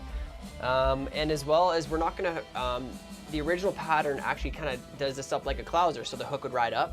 I'm not gonna do that, because the way that I would like to fish this fly for myself that I really like is either on a weighted line, or I'm gonna fish it behind, let's say a Creelix minnow or a clouser. So I'm actually fishing a tandem rig, and this unweighted means that it's gonna float a little higher than the other one. So if your heavier fly's here, this guy's gonna sit a little higher because of that deer hair. And we can put a bill on it, which I'm gonna show you. We're gonna shave this deer hair down into the shape we want, and that's what's gonna make it dart and dive however we want, okay? So I'll show you what the finished product is gonna look like. This is our silent bob. And I don't like overdoing it on this tail either. You see, this fly sometimes gets tied with a crazy, crazy long tail, but I'll show you how I like it. This is my silent bob. I see this as a combination between a kind of like a zoo cougar.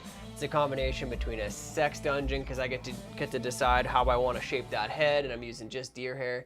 But the beauty of it is we get to shape deer hair without having to work around dumbbell eyes, because we're gonna add the eyes after. So you can see we got a little flash, we got a gill plate on this sucker. I just really like it, and it fishes super well. And this is probably my favorite color combo, okay? I love the olive with the light belly, and then that gill plate, okay? So let's get at it, okay? So what we have for materials, first off, it's gonna be tied. We're gonna tie this on a stainless steel hook just because it's a good sturdy streamer hook. And I like the little bit wider hook gap on it. Okay, so what this guy's gonna look like. This is probably, I don't even know what size this is. This is gonna be probably a size, probably a 2. I'm gonna tie it again on these jaws because I'm really partial to them. You'll see me tie quite a bit of stuff on these jaws this year. So I'm actually gonna use 2 threads on this fly. I'm gonna use a 140 denier, and then I'm gonna switch over and I'm going to use a really heavy GSP for my hair.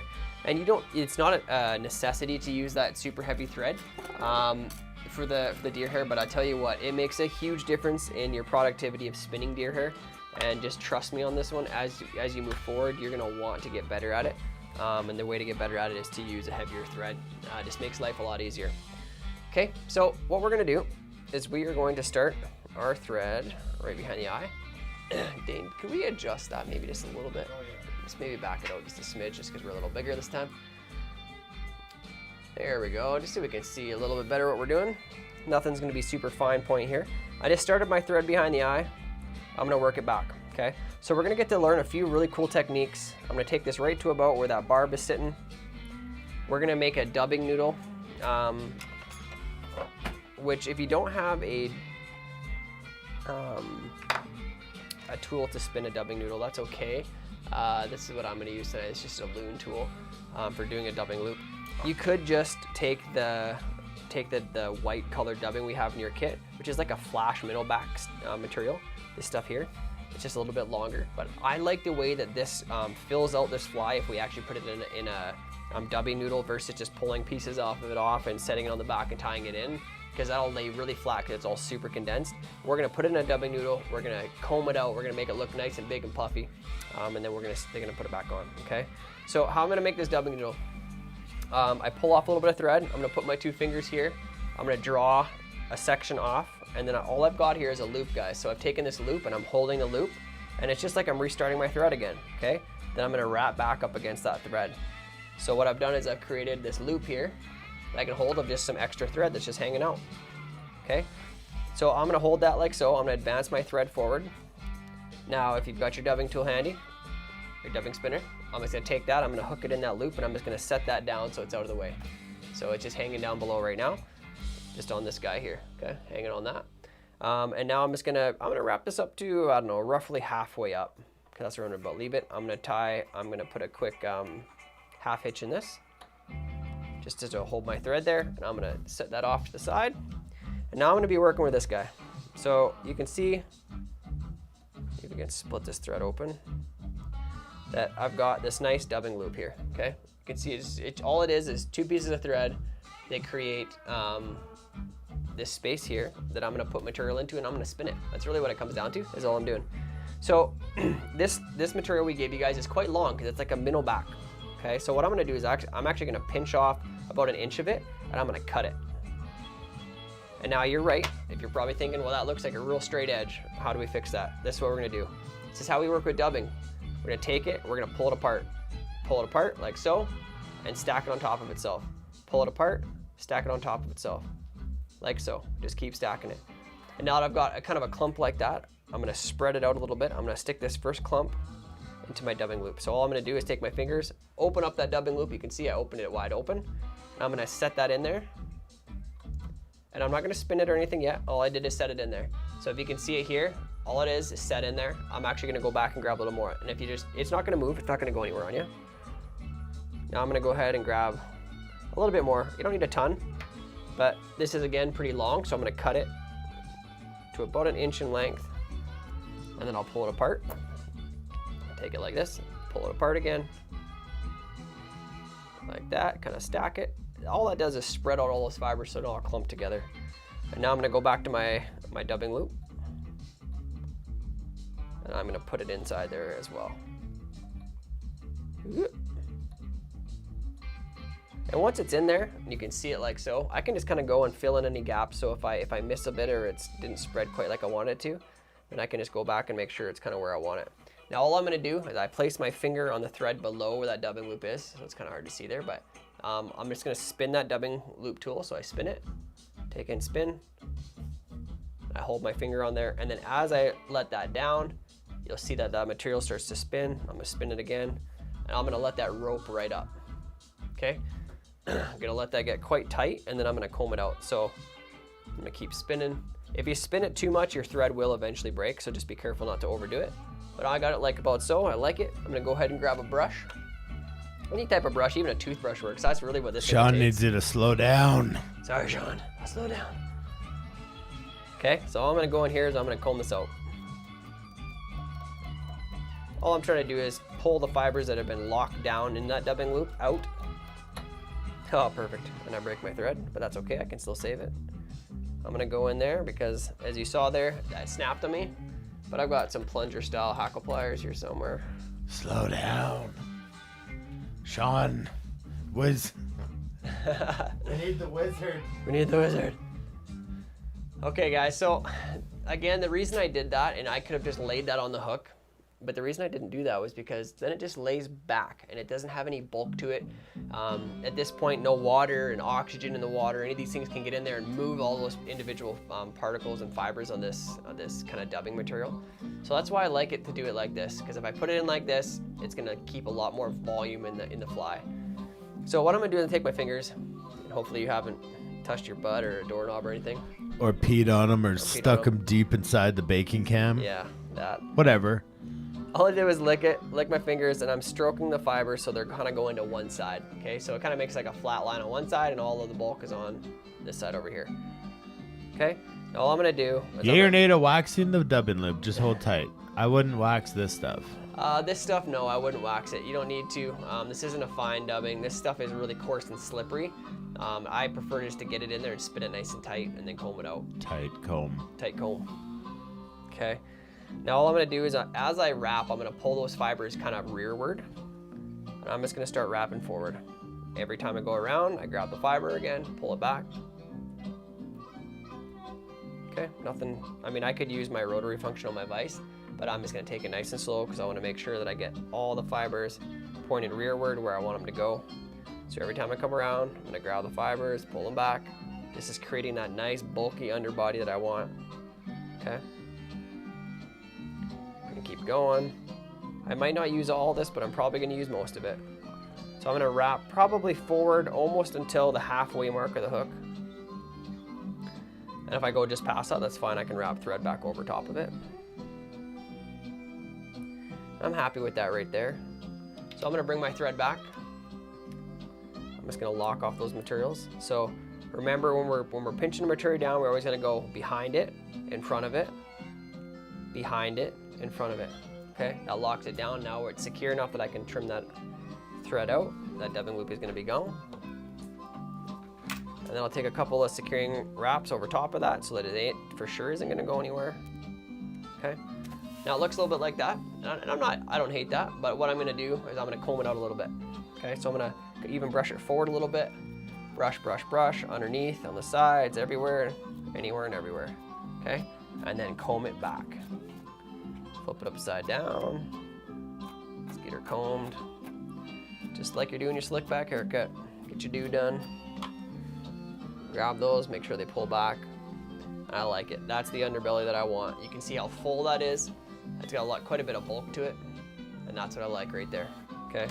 Now I am going to take a few threads over that because I want to come back so that my thread is at that halfway point.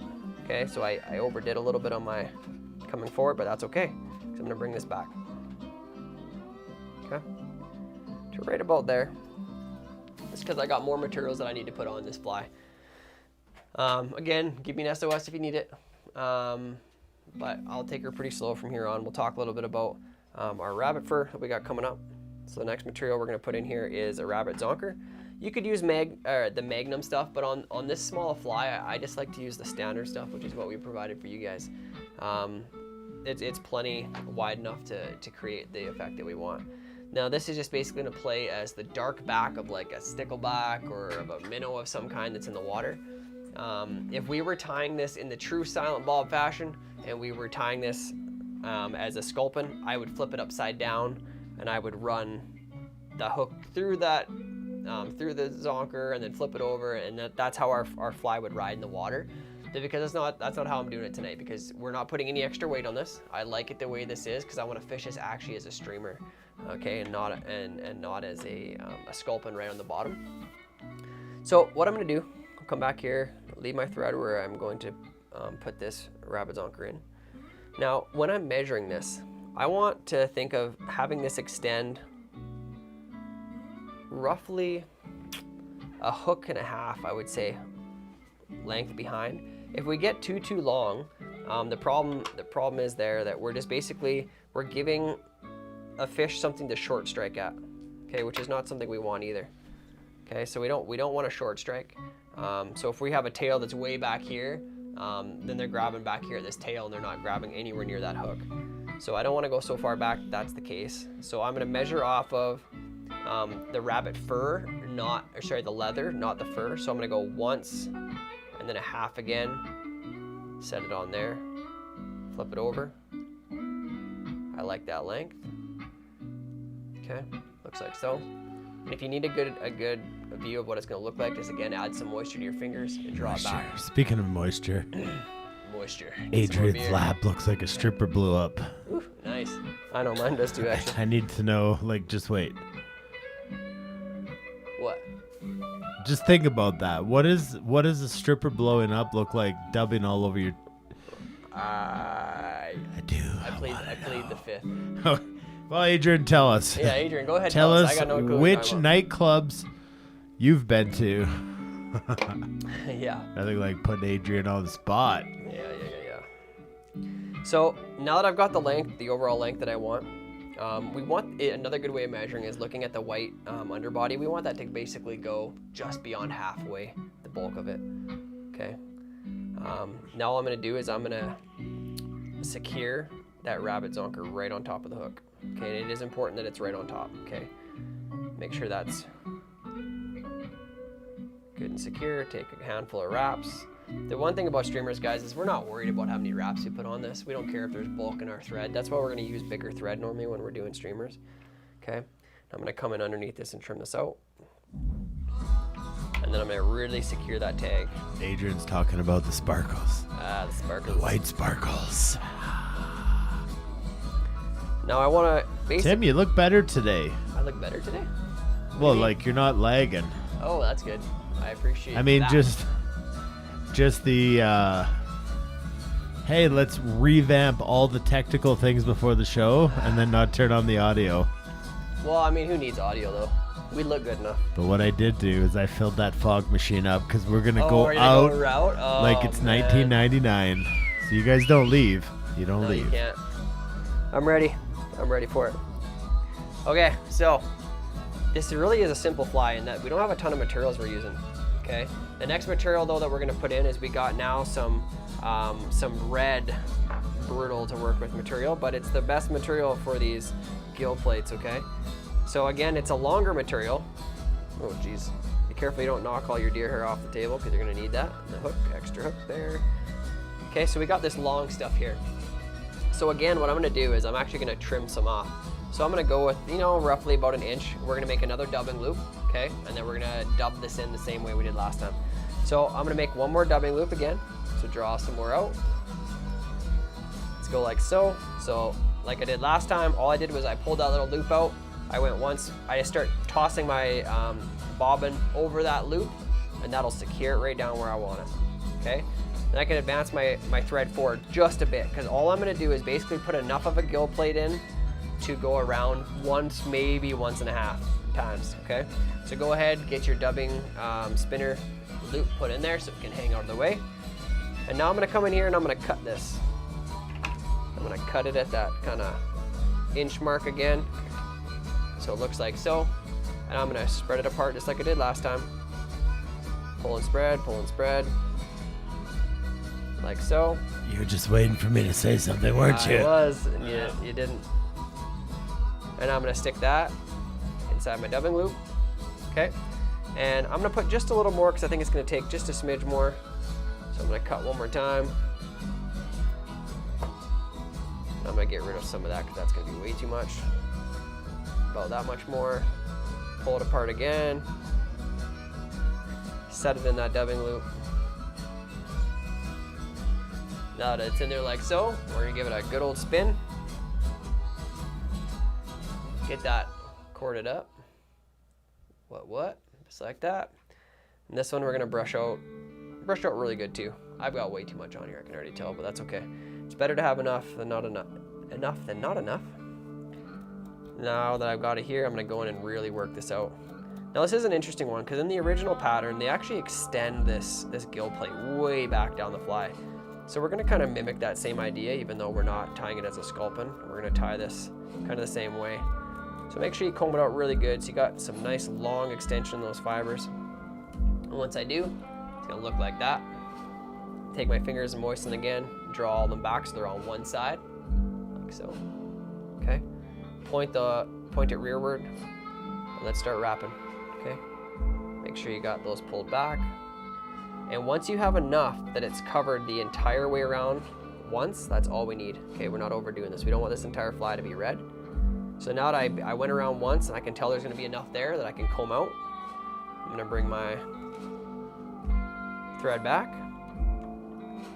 And I'm gonna, again, go behind, go in front, go behind, go in front. Once I've done that, I know it's locked in place. And I'm gonna have plenty of red to work with there. Okay. Sean Allison said, this just in, the dubbing loop is a way overrated way of doing this. Agree to disagree. Yeah, I love my dubbing loops. I like them. I think they're super simple. when you get good at them. Yeah, I would guess if... Do I ever stop talking like this, or do I just let it go? You just let it go. All season long, All season folks. long. All season long. I respect your opinion on it, Sean. I just don't agree. And I tell you why I like it. I think it is one of those things that until you get really good at it, they can be super frustrating. But once you're good at it, it's super fast and effective. Okay, that's what we want. It's a great way to put in these type of materials.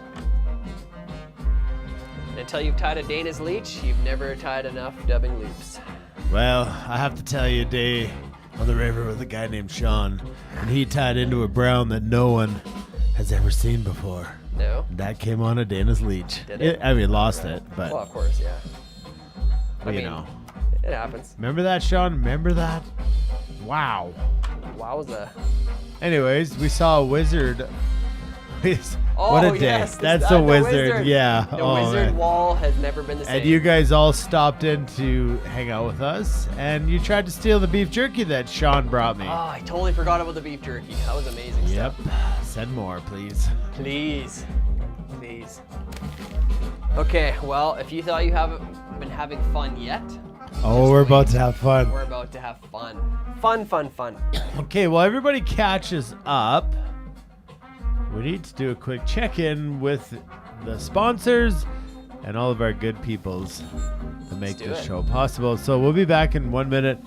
Go grab a beer, thread your bobbin, color quits, whatever you got to do. Hold tight, folks. We'll be right back.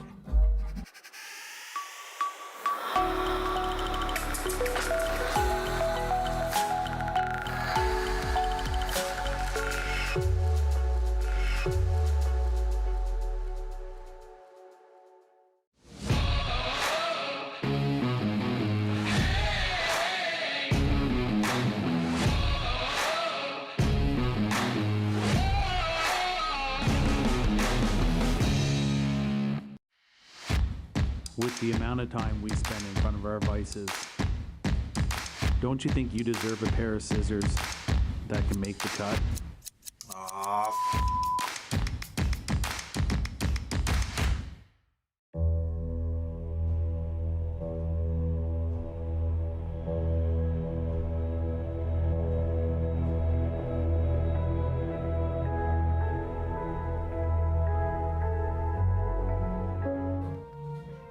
Yeah. Oh, yeah.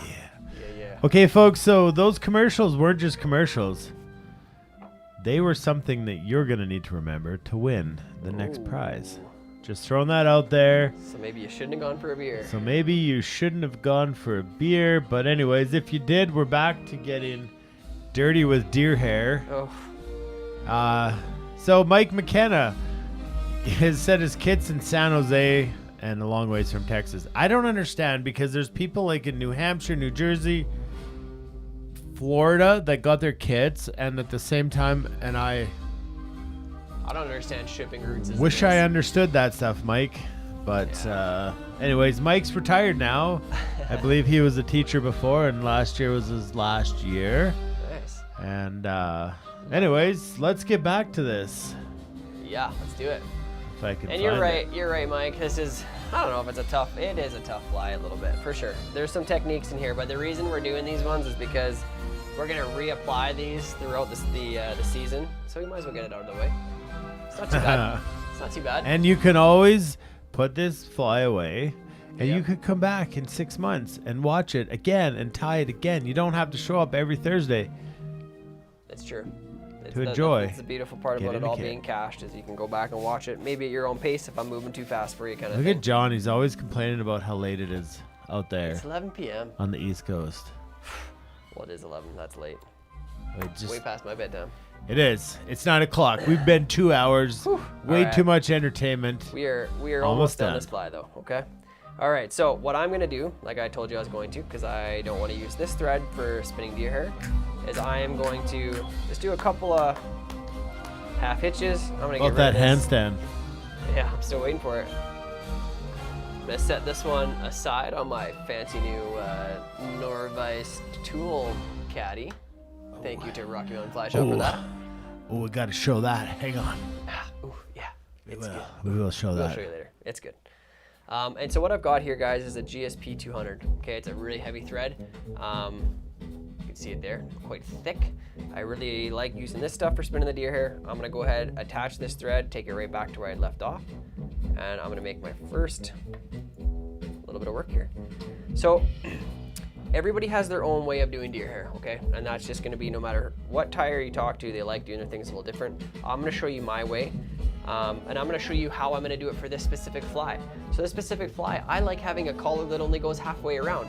I like the underside to be fairly bare and to show off that gill plate because I think that looks more natural as to what a minnow's gill plate would look like, more visible from the bottom to the top. So I'm gonna build a collar that is only basically on the top half of the hook, and then we're gonna move forward. We're gonna spin deer hair right to the eye, and then we'll trim it up, okay? This may move a little bit fast for you. I apologize for that, but we'll be here till midnight if we take it super slow on deer hair. So we're gonna move through it. I'll explain it as best as I can, and we'll just see where it lands, okay? So go ahead, grab a good pencil width thickness of deer hair. Nothing too, you don't want too much. That's just one mistake of learning how to use deer hair is grabbing way too much, okay? So I'm not grabbing a ton here, but what I'm gonna do is show you this here quick, and then I'll move over to my wastebasket so I don't get it all over the place. But underneath all of that hair, you can see there's little bits of fur in there, okay? So we wanna clean all that out. So you're gonna grab a comb, you're gonna grab something to comb it out. I'm gonna come over here to my wastebasket. You want all that under fur out, and you want, because it's just not meant to be there when we're doing this stuff. It actually tries to lock fibers in a place you don't want them to be. So we're gonna get all those out. Only on this very first one are we gonna stack the tips, okay? So I'm gonna put this in my hair stacker, or as Dana likes to call them, the deer stacker. Yeah, well, if you have a deer, you can stack your deer in there. That's true. And then everything comes out perfectly aligned. Okay. The penis, the balls, the hair, the antlers. Stems. Okay, so we're going tips the first. underbelly. The underbelly. Tips first, going into the hair stacker always, okay? That's the whole point of it, is we're stacking the tips.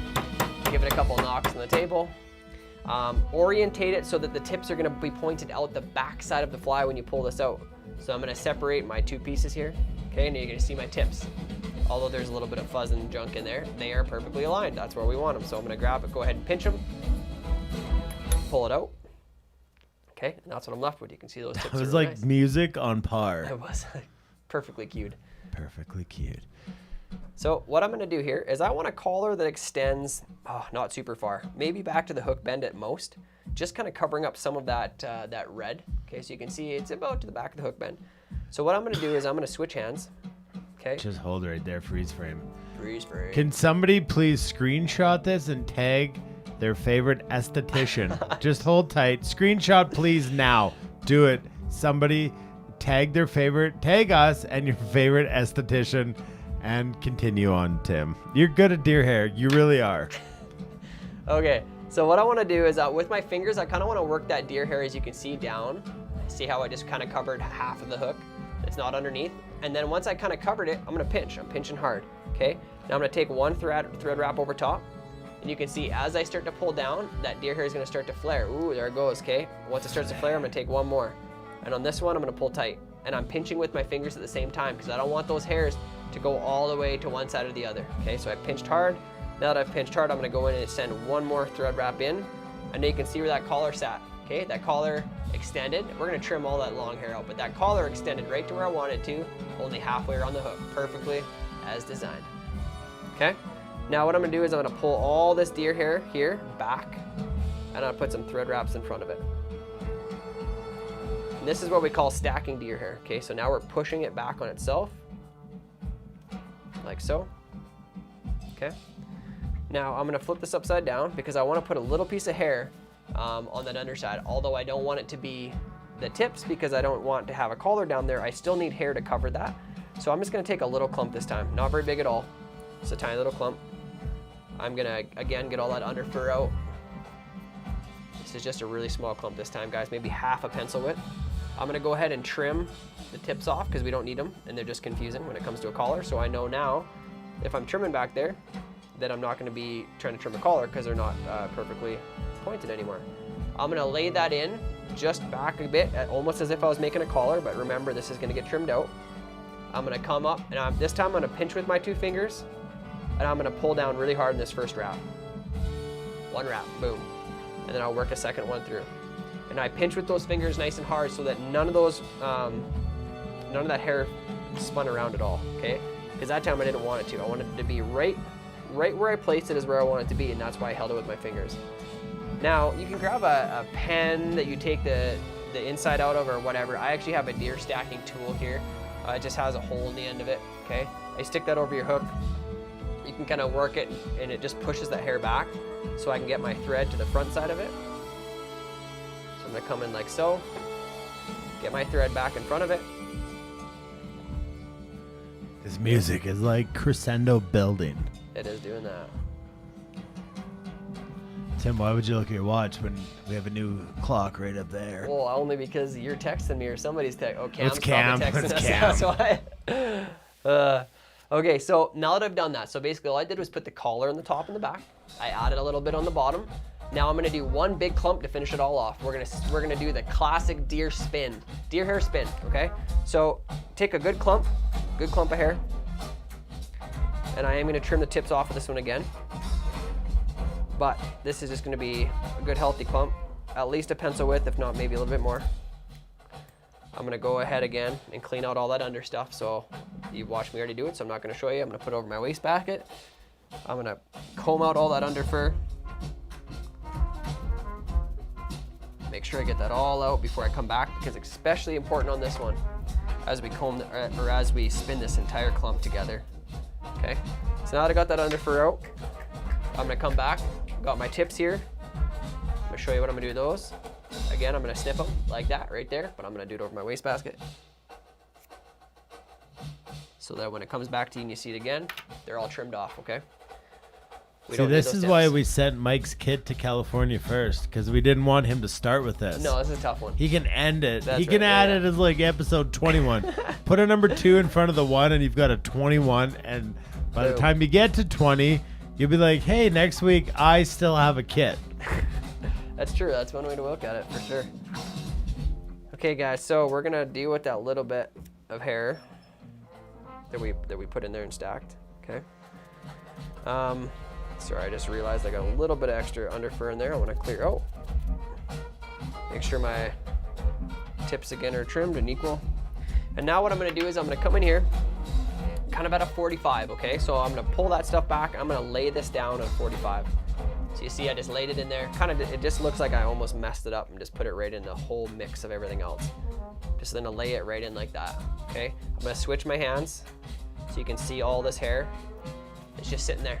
Okay, so this is where it's important to watch, because this is the classic spun deer hair, and I want you to make sure you kind of nail this one. Okay, so I pushed it a little bit over the hook, so it's kind of already started. I'm gonna take one wrap. Okay, I'm gonna make sure it's all the way around, and I'm gonna start to pull. Okay, you're gonna feel the hair start to spin. I'm gonna take a second wrap, pull again. Now you can see all that deer hair starting to spin again. I'm gonna work a third wrap into it. I'm gonna put my finger on the tip, right on the tip of the hook, and pull hard. There we go. Spun deer hair. It's as simple as it is. First wrap secure, second wrap a little harder till it flares. Third wrap, as you turn it, you'll let go with your hand and let it go all the way around. Okay? Now I might work one more thread wrap through there before I get to the front, just to make sure it's totally secure. Matt says if you add any more deer hair, that thing's gonna start to grow antlers. Ooh, I hope so.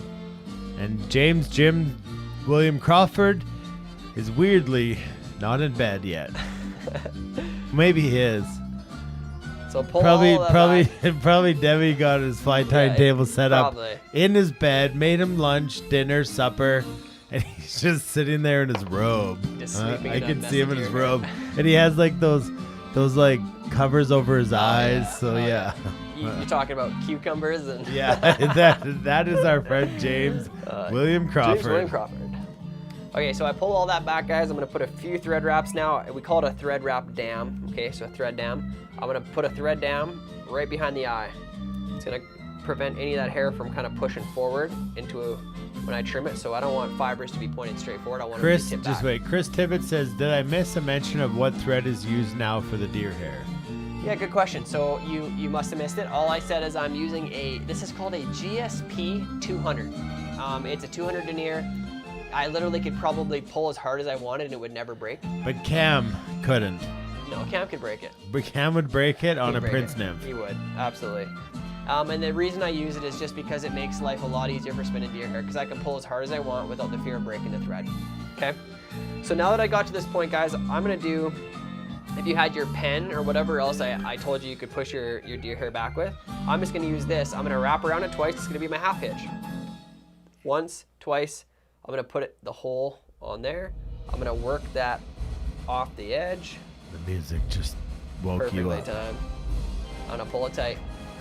Okay? It's really important that we get a good knot behind But the strange thing is, if this was super thin thread but strong like a nano, it would actually cut through all the hair. If I pulled hard, and all the hair would fall off, which That's is a good point. not what we want either. Okay, so one more knot, and we're gonna call it good, and then the trimming starts. There we go. Okay. So you can trim this with scissors, but I would definitely suggest if you've got a razor. Do you have the holder? Do we have a holder? I don't have a holder, no. We should get one. We should get one.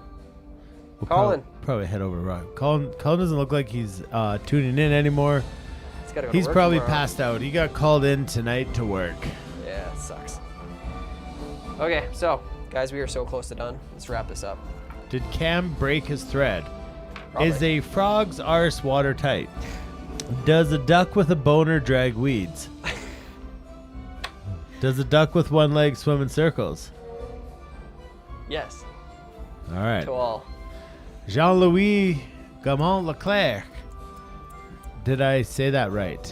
That Well is done. from YouTube. Coming in from YouTube. There's a lot of folks on YouTube. I like it. There's a lot of folks. Look at his Rocky Mountain Fly Shop is still here. There he Yeah. is. He's listening.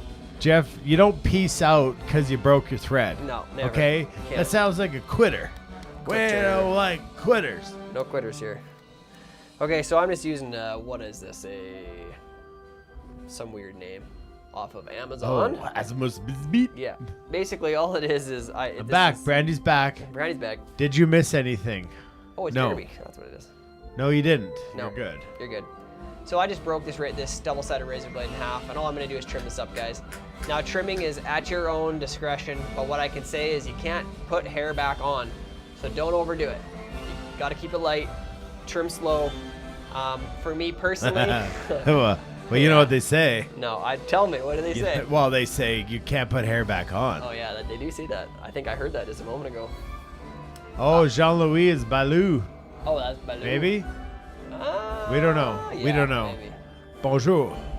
Fly tying PTSD is a real thing. Okay, damn it, let's get through this. So, for me personally, I like the bottom of this to be flat. Okay, so I'm gonna make a fairly flat angle. So I'm gonna come in off the hook eye, and I'm just gonna make small little pushes with my razor blade. No, he can't do a handstand. He's trying, but he can't do it. There's no way. I'm gonna start to work this back kind of towards the hook point, okay? Now I need to make sure that it stays nice and flat, because that's what I want for this whole bottom. Holy crap, what is going on here? That's a butt.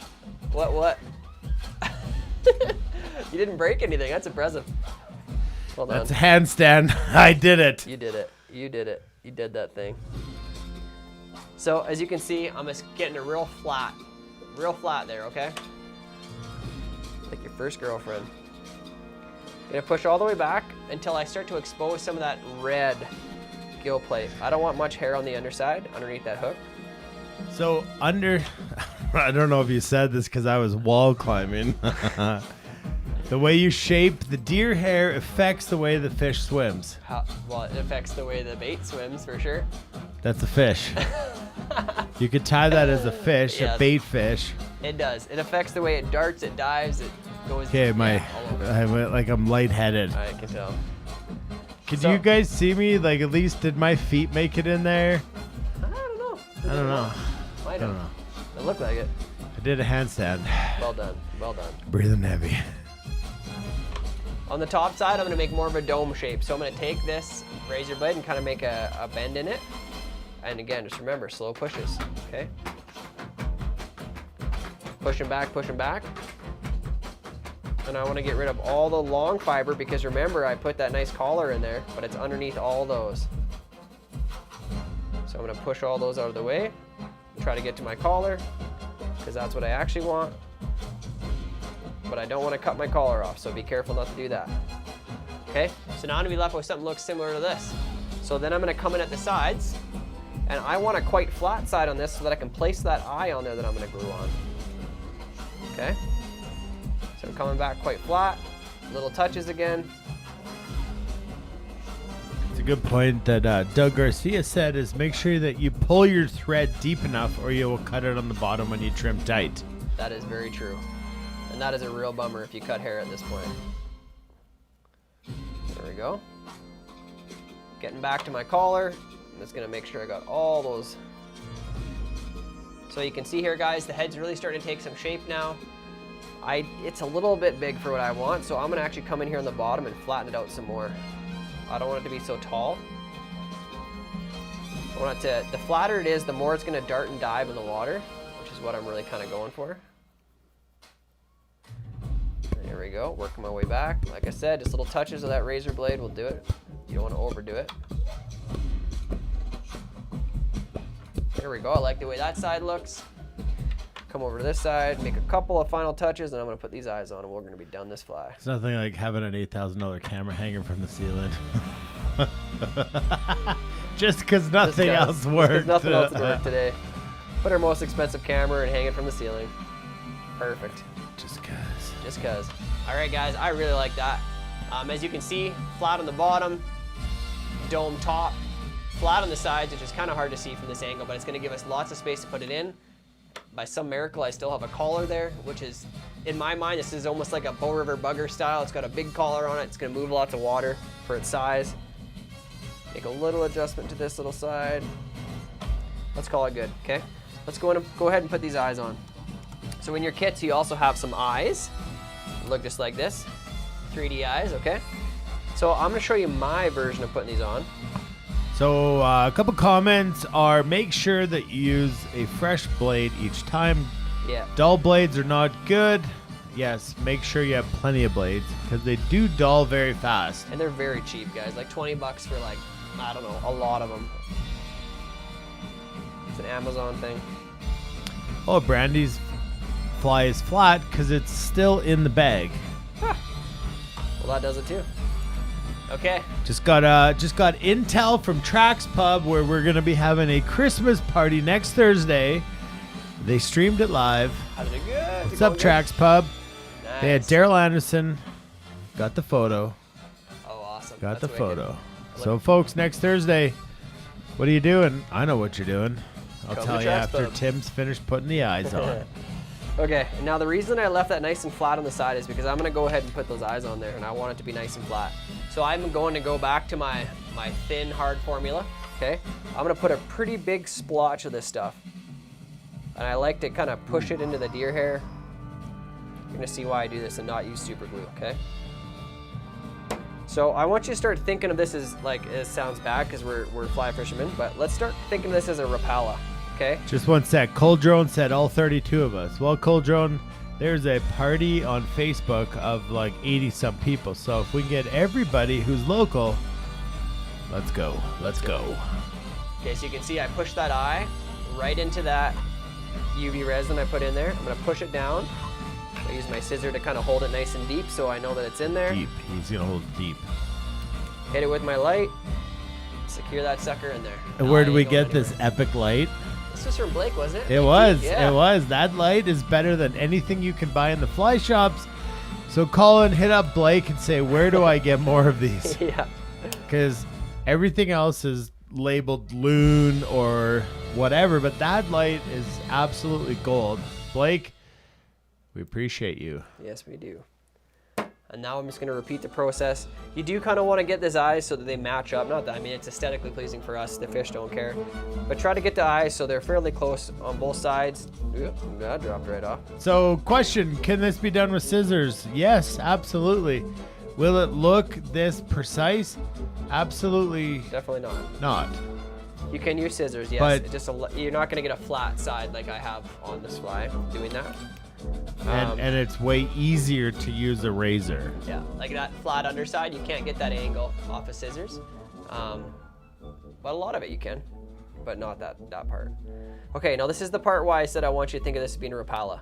Because think of a Rapala on the front. It's got a bill, right? It's got that bill that makes it go da-da-da-da-da, da-da-da-da-da, right? Just dives and dives and dives and darts and dives and darts. So, Sorry, what did the sound go like? da-da-da-da-da-da. Just like that. Anyways, so what we're gonna do is I'm actually gonna create a bill. That's what this deer hair is. If I left it as it is right now, it would still probably move quite well in the water. But what we can do is we can fill up all the air-filled space in this by just taking our UV resin, and I'm just gonna put a nice light coating kind of all over it. Oh, you're getting her all over. Just side note here. John meet Joel. Joel meet John. John meet Joel. Joel meet John. John, reach out to Joel. Here we go. And this will also help keep your eye secure, so it's not going to go anywhere. I might win an award for best background music of the It's year true. because it's episode 1. There we go. Getting that good and secured on there. So I've done the top and both sides. All I'm going to do is put a little coating on the bottom, and we are going to be done. Okay, guys? And now water won't go into that deer hair at all. It's going to use it almost like a bill, like I said, and it's going to dart and dive just the way you want it to. And also, it's just going to allow that deer hair head to last a lot longer. You can use whatever you want, but highly recommend Solares. Yeah. The thin, hard, because it's malleable and it works like that. And you just zap it with Blake Teague's beautiful UV light. You got hair in the eye. It's got hair in the eye. Hair in the eye. Dude. Yeah, it does. I can see it. How about the music again? That was, yeah. It's like it's meant to be. Make sure that's good and cured, guys. And that is going to be Tim's version of Silent Bob. Yeah. So Silent Bob can also be tied the original way. Throwing some weight on so it rides hook up, and it is a bottom feeding sculpin. But I'm telling you what, folks, goes back to the whole question of what do you fish, a bead or a non-beaded fly? It doesn't matter. So throw a sinking line on this thing, and it just absolutely moves. Or a heavy fly in front of it. Yeah. Push it as a tandem. Or behind it. Krelik's behind it. Oh. Yes. Another incredible tie by Timothy Hepworth, folks. Thank you, guys. Just so you know, Tim's not the best, but every day he gets better. That's and true. There's no such thing as the best, and that's the best part about fly tying is there's no perfect pattern. There's no, oh, that's the way it's tied. Fish it. If it catches fish, tie more of it and fish it more. That's a fact. We all should learn every time we sit at the desk. And if anybody in here is from the Keys, because apparently Joel's from the up top of Florida. It'd be cool to be in Florida. COVID doesn't exist there. That's true. It's weird. All right, folks, that is the Silent Bob. That is the second fly that we've tied on episode 1. What are we going to do? There's only like, I don't know, what is it, 38 patterns to go? 38 patterns to go. It's not like it's a countdown, that's for sure. And I'm still here. I'm not just a voice lying in bed like Jim James William Crawford. So No, if you siree. didn't tie or keep up with us, Tim, this is on YouTube, folks. So I know we had mentioned trying to do the 5-minute ties, which all things went absolutely southern tonight. That's true. And Southern. so yeah, we're gonna do better. Maybe we can get this done up and give you guys a 5-minute tie for this fly, so you don't have to go back and scrub through. But what we did tonight is I shut my mouth and I tried to let Tim just kind of work on those flies because we did a lot of stuff tonight. We did. And Yeah. Night. bringing in Daryl was awesome. He was super cool. He's gonna be back. I know that for sure. So I know that we were being played at Trax Pub. I'm just checking out because I saw a screenshot. So guys, there it is. Daryl Anderson music was streamed at Trax Pub because they had the show playing. And next Thursday, we're all going to be there after the show. So call in a Rocky Mountain Fly Shop. We got a bunch of our guides coming down. We got a bunch of people we know. Carpool from Calgary. Carpool from Red Deer, Edmonton. Lethbridge. Whatever you got to do, Lethbridge. Trust me, we'll figure out where you stay at the end of the night if you've had way too many of part-time models. And we'll definitely take care of you guys. So make sure next Thursday we all come down. It's pizza night. By far the best pizza in Olds. And I've not tried all the pizzas in the world, but by far the best pizza in Old. So hey guys, come down, and we also have to give away Some gift cards. 2 $20 gift cards. So don't play if you're not coming down, because well, it's gonna be no point. Okay, folks, write this down. Get a piece of paper, because this is the number that you're gonna have to text the answer to. 587-206-6872. Again, you have to text the answer to this number. Yes, it's my number. It's not just going to some random person. Oh, that'd be awesome. Just some rando. Get them. 587-206-6872. Okay, so wait, don't leave, because we do have to give away the book, which could go to anybody. Or did that go with that? You already sent it with that? Okay, so we're just giving away the Trax gift cards. Two of these for $20. And what I need to know, in the commercials, there was 2 species of fish. Ooh. 587-206-6872. One of them was in Rocky Mountain Fly Shop's commercial, and one of them was in WaterMaster Raft's commercial. Text them off. Text me at this number, 587-206-6872, and let me know which species of fish were in the commercials. Maybe put your name so we know who you are. Yeah, and also add your name, because a flounder and a penis fish. Are we out of beer? I think there's one more in here. Guys, check out our beer fridge. Tim, move out of the way. Show the people, the good people. Look at that. That holds 6 beer, and it's a fridge. And it's pink.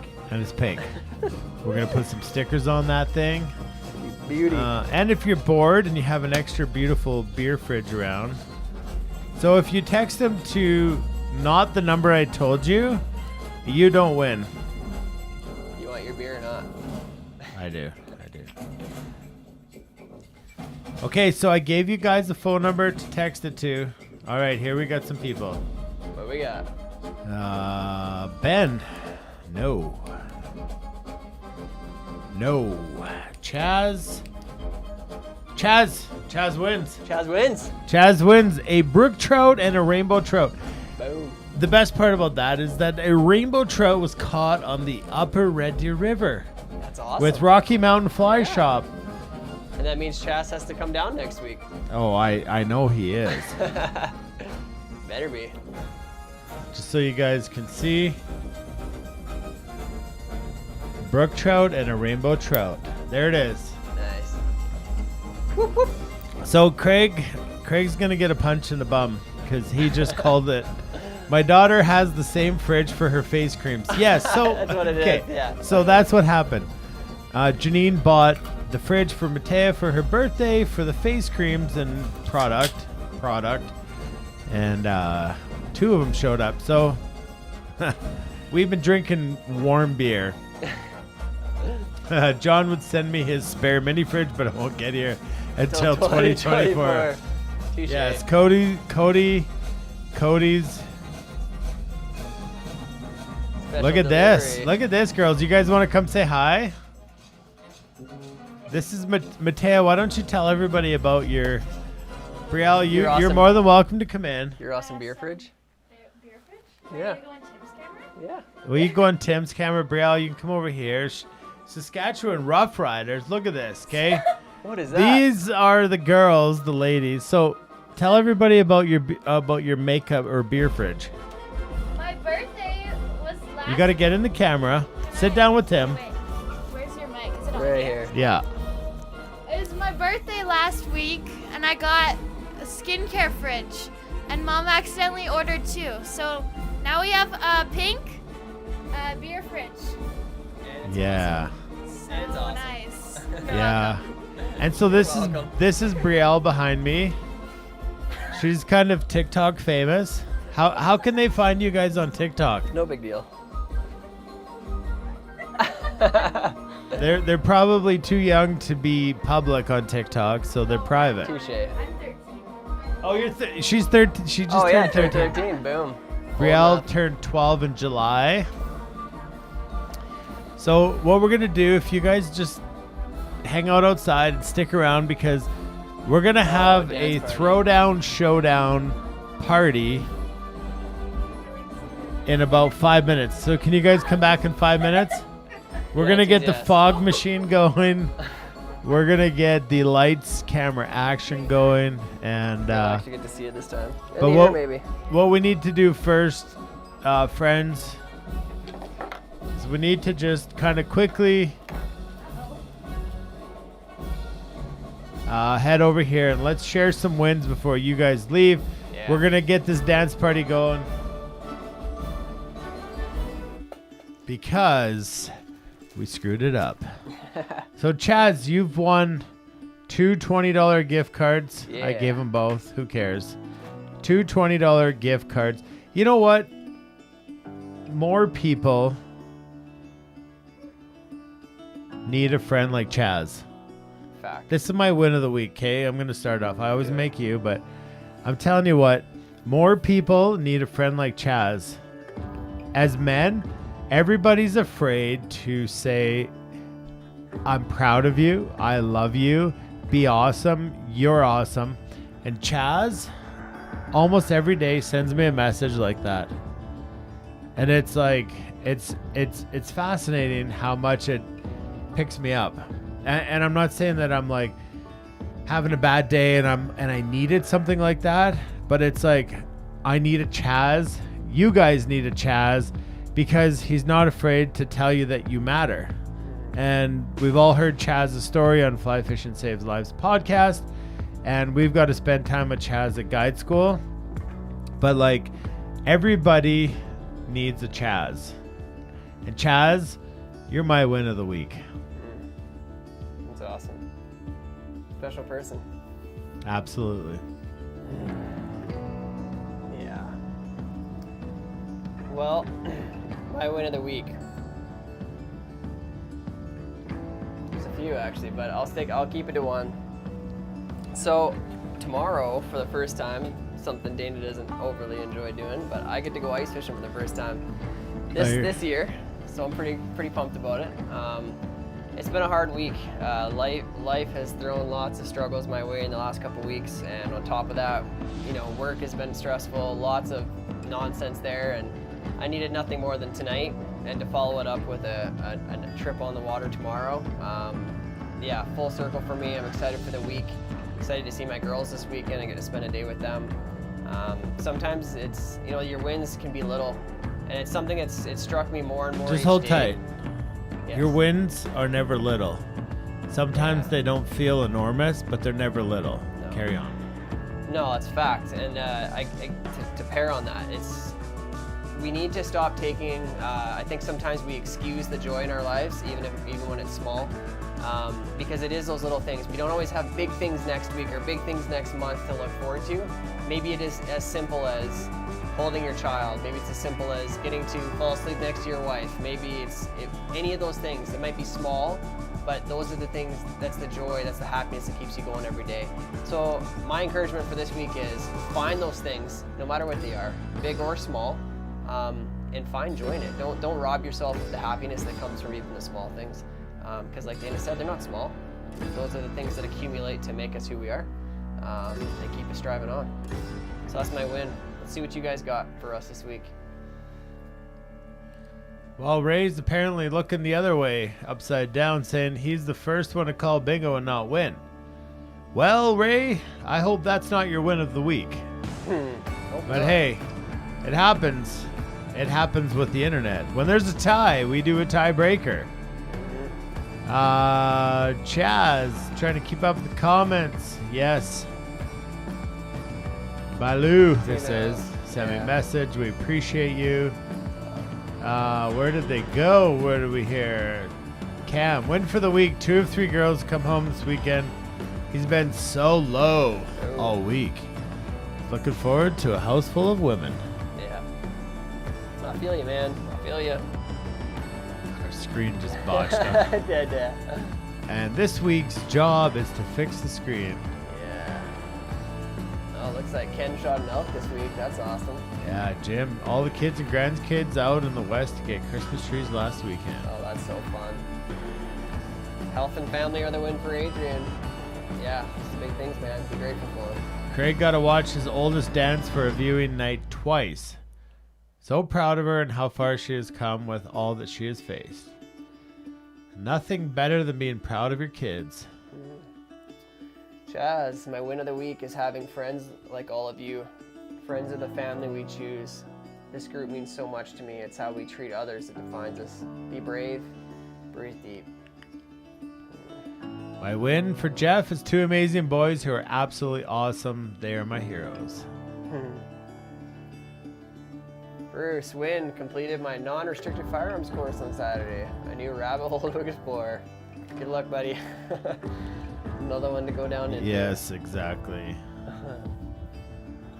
Looks like Colin got a day off as well. That's a win. Nice. Mike's got a Chaz, Jason Schmidt. That's so awesome. Oh, yeah. Everybody needs a Chaz. Oh, nice. Looks like John says, botched trip plan that turned into giving myself a keys trip. Same way I ended up meeting Dana on the bow. Oh, man. It's a win every time.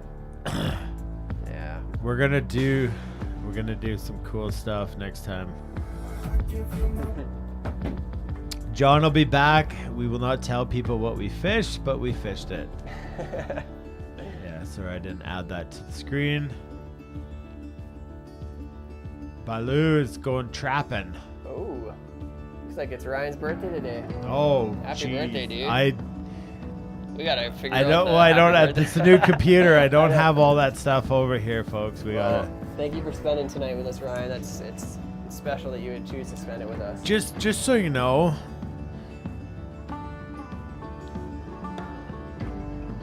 there's here's what happens. The people that follow and watch the show, I'm not gonna say names because that's not why they do this, but we've had 4 kits purchased from people who have already got kits, and they want somebody who needs one to have one. So we're doing our due process, and I have a few people that I know.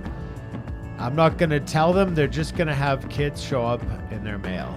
And that's not us. That's not our give back. That is people who watch the show have purchased, paid in full, the entire kit to give to you guys, to give to somebody. So just know that this generosity is contagious. And whether you can go buy a kit for somebody, I know not everybody has that ability to do that financially, but you can do a lot of things for people that don't require finances. They probably require your time. So I encourage you guys from this week to next week, which is our Christmas episode, which is all about giving. The reason for the season is go find somebody to do something special for, like people have done for people in this group, and those kits will be kind of heading out here. So Joel got a hunt with his setter all weekend in North Dakota. Yeah, that's a win. Randy says, my win is homeschooling and working in home renoing and dog fostering, momming and not throwing myself out of a window in the process. Yeah, sometimes it's hard not to think that way, but good for you. Ray, after not winning his bingo, we get it. We love you, Ray. We're glad you're here with us, and we're glad your flies look not too bad. Yeah. Sean, my win is traveling back from my youngest daughter's hockey tournament, and my oldest, who chose soccer this year, said that she missed hockey and was wondering if she could also play. And then if I could coach her. I got her on a new team, and she did amazing. Got to coach and will still coach her soccer team as well. It's awesome, dude. That's a super awesome dude, Sean. Yeah. Thanks. It's the people I've managed to surround myself with lately. Growing a group of people that are like-minded has always been a great way to fill my cup. Yeah. Wow, Trout Maharishi. Yeah. We don't know your story, man. You come in all shapes and sizes, but never pass up a chance to tell your kids how awesome you think they are. So true. Absolutely. Rick says, my win is I was able to avoid another week of getting COVID, which could be deadly with my non-existent immune system. I wish people would respect those of us that are immune compromised but wearing a mask. Absolutely. I'm glad that you're still safe, Rick. My granddaughter, it's like when Anchorman reads the news and they put a question mark. He's like, who? Yeah. My granddaughter Stay got classy, 2 new San teeth. Diego. All right, Cole, one of the good ones here. Win for the week. Launched my apparel company as a side hustle, and it didn't take. Half taking off. Pretty happy since the idea started back in 2019 with my partner sitting in the patrol truck watching the bow. Oh, yeah. Well, Cole, why don't you tell us a about little it. more about that? Because this is the place to share Yeah, all super awesome things like that. totally. Brent's win of the week was a trip to Olds, meeting Dana while grabbing my season 4 kit, followed by meeting Tammy and gearing up at Rocky Mountain Fly Shop. Heck yeah. And these beer Yeah. are because Brent, and it was super awesome. And Brent, we can't, I don't know if I can say it, but we can't wait to get the people, you and the people, on the water this summer. Heck yeah. Probably back to back. I told him we should go back to back. He's like, oh, that would suck.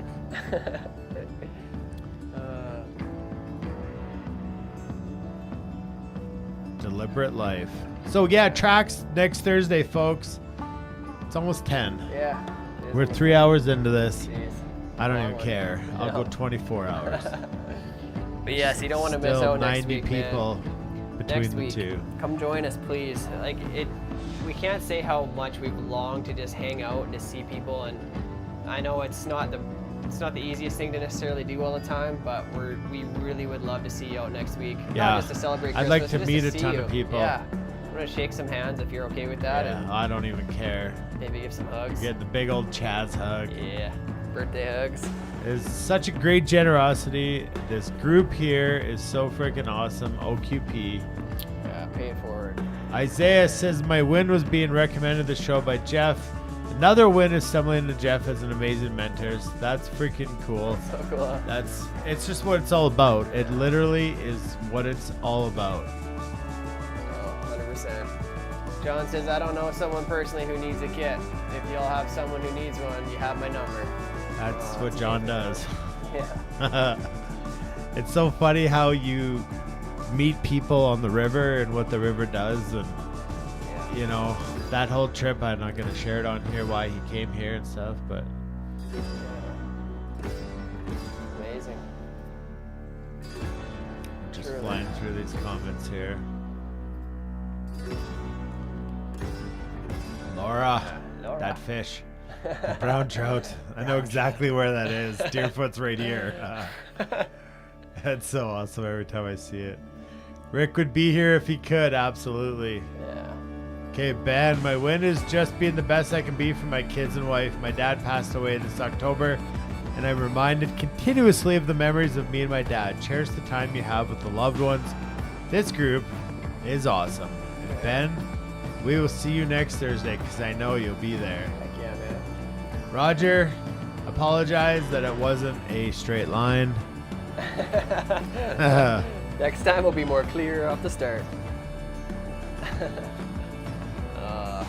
Okay, so what I gotta do, folks, here, make it to Olds, love people, catch fish, says it all. That is actually a fact. Best part. Okay, so Cole's Game Warden Apparel Code, check it out on social media channels. They have a website too, I saw that. 10% of that goes towards conservation. Not super Should have a trout version of the logo coming this summer. And See you next week at Trax. Heck yeah. give me 2 seconds, Tim. You just do something like tell a joke. Like, oh no, but I will. We don't I hide the will- elf. We killed the elf. We did kill the elf, but I will facilitate a joke. I'd love to hear one. So, drop your best joke in here. We need the best appropriate joke that we can read live would be nice. But yeah, oh, it's good. It's good to see some people are saying they're gonna show up next week. That's awesome. I know a lot of you guys are from too far away and you can't make it out. Know that you're there in spirit with us, and yeah, we're super looking forward to seeing the people that we can. And just remember, guys, it is the Christmas season. Reach out to each other. We don't say it enough, and we said it a lot last year, but never hesitate to reach out to Dana or I. We're here for all of you, no matter what the situation is. We can't do a lot, but we can always talk, and we can do what we can to help you through whatever you might be going through. Christmas is a funny time of year because sometimes it's a huge celebration, and sometimes it's really hard, depending on the situation you're in. So if you need help, you need to reach out. Never hesitate. We're always here. And Please don't leave until... please don't leave before you see our dance party. We can't do it more than twice in a day. All right, folks. Oh, we gotta change the camera. I forgot one thing. If you're bored and sick of us, peace out. But if not, hold tight. What is the difference between the regular alphabet and the Christmas alphabet? I don't know. Tell me. Tell me more. The Christmas alphabet has no L. Oh my gosh. That's a terrible joke, but also amazing. Has no L. No L. Dana's currently blocking all the comments, so I can't read any more jokes to you. Yeah, Cam's saying the same, guys. His DMs are always open. Yeah, reach out, guys. This is a community, and that's the wonder of what's happened in the magic of this show. Is that, yeah, me and Dana sit here and it might facilitate this stuff, but you guys are the group that makes it happen, and you can lean on anyone in this group, I guarantee it. Never hesitate to reach out to anybody here. Yeah. You ready there, champ? No, it's not working. Wait. Need some smoke. Why is this not working? Did we unplug it? No. Come on! All we want is a smoky dance party. Why won't it work? It'll turn red when it's ready. Oh, Now I it's see. red. Oh man. Cue it. All right, folks. I can't tell where we're at here, Oh. but this is kind of where the party's getting started. We're gonna turn this off. We're gonna crank this up. And we'll see you guys we'll see you Thursday at Trax. Next Thursday, people.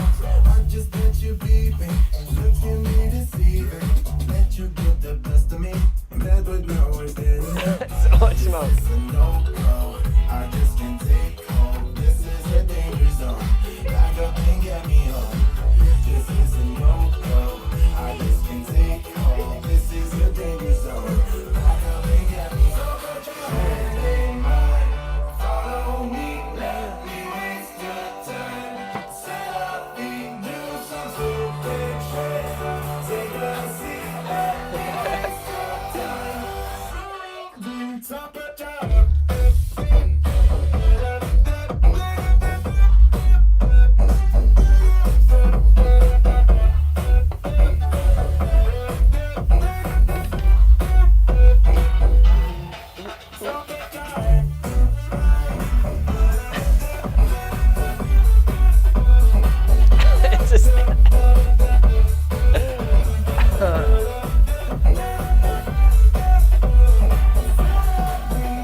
All right, we gotta head out. We can't breathe again. This is what was supposed to happen in the beginning. Keep dancing, ladies. Dance it out.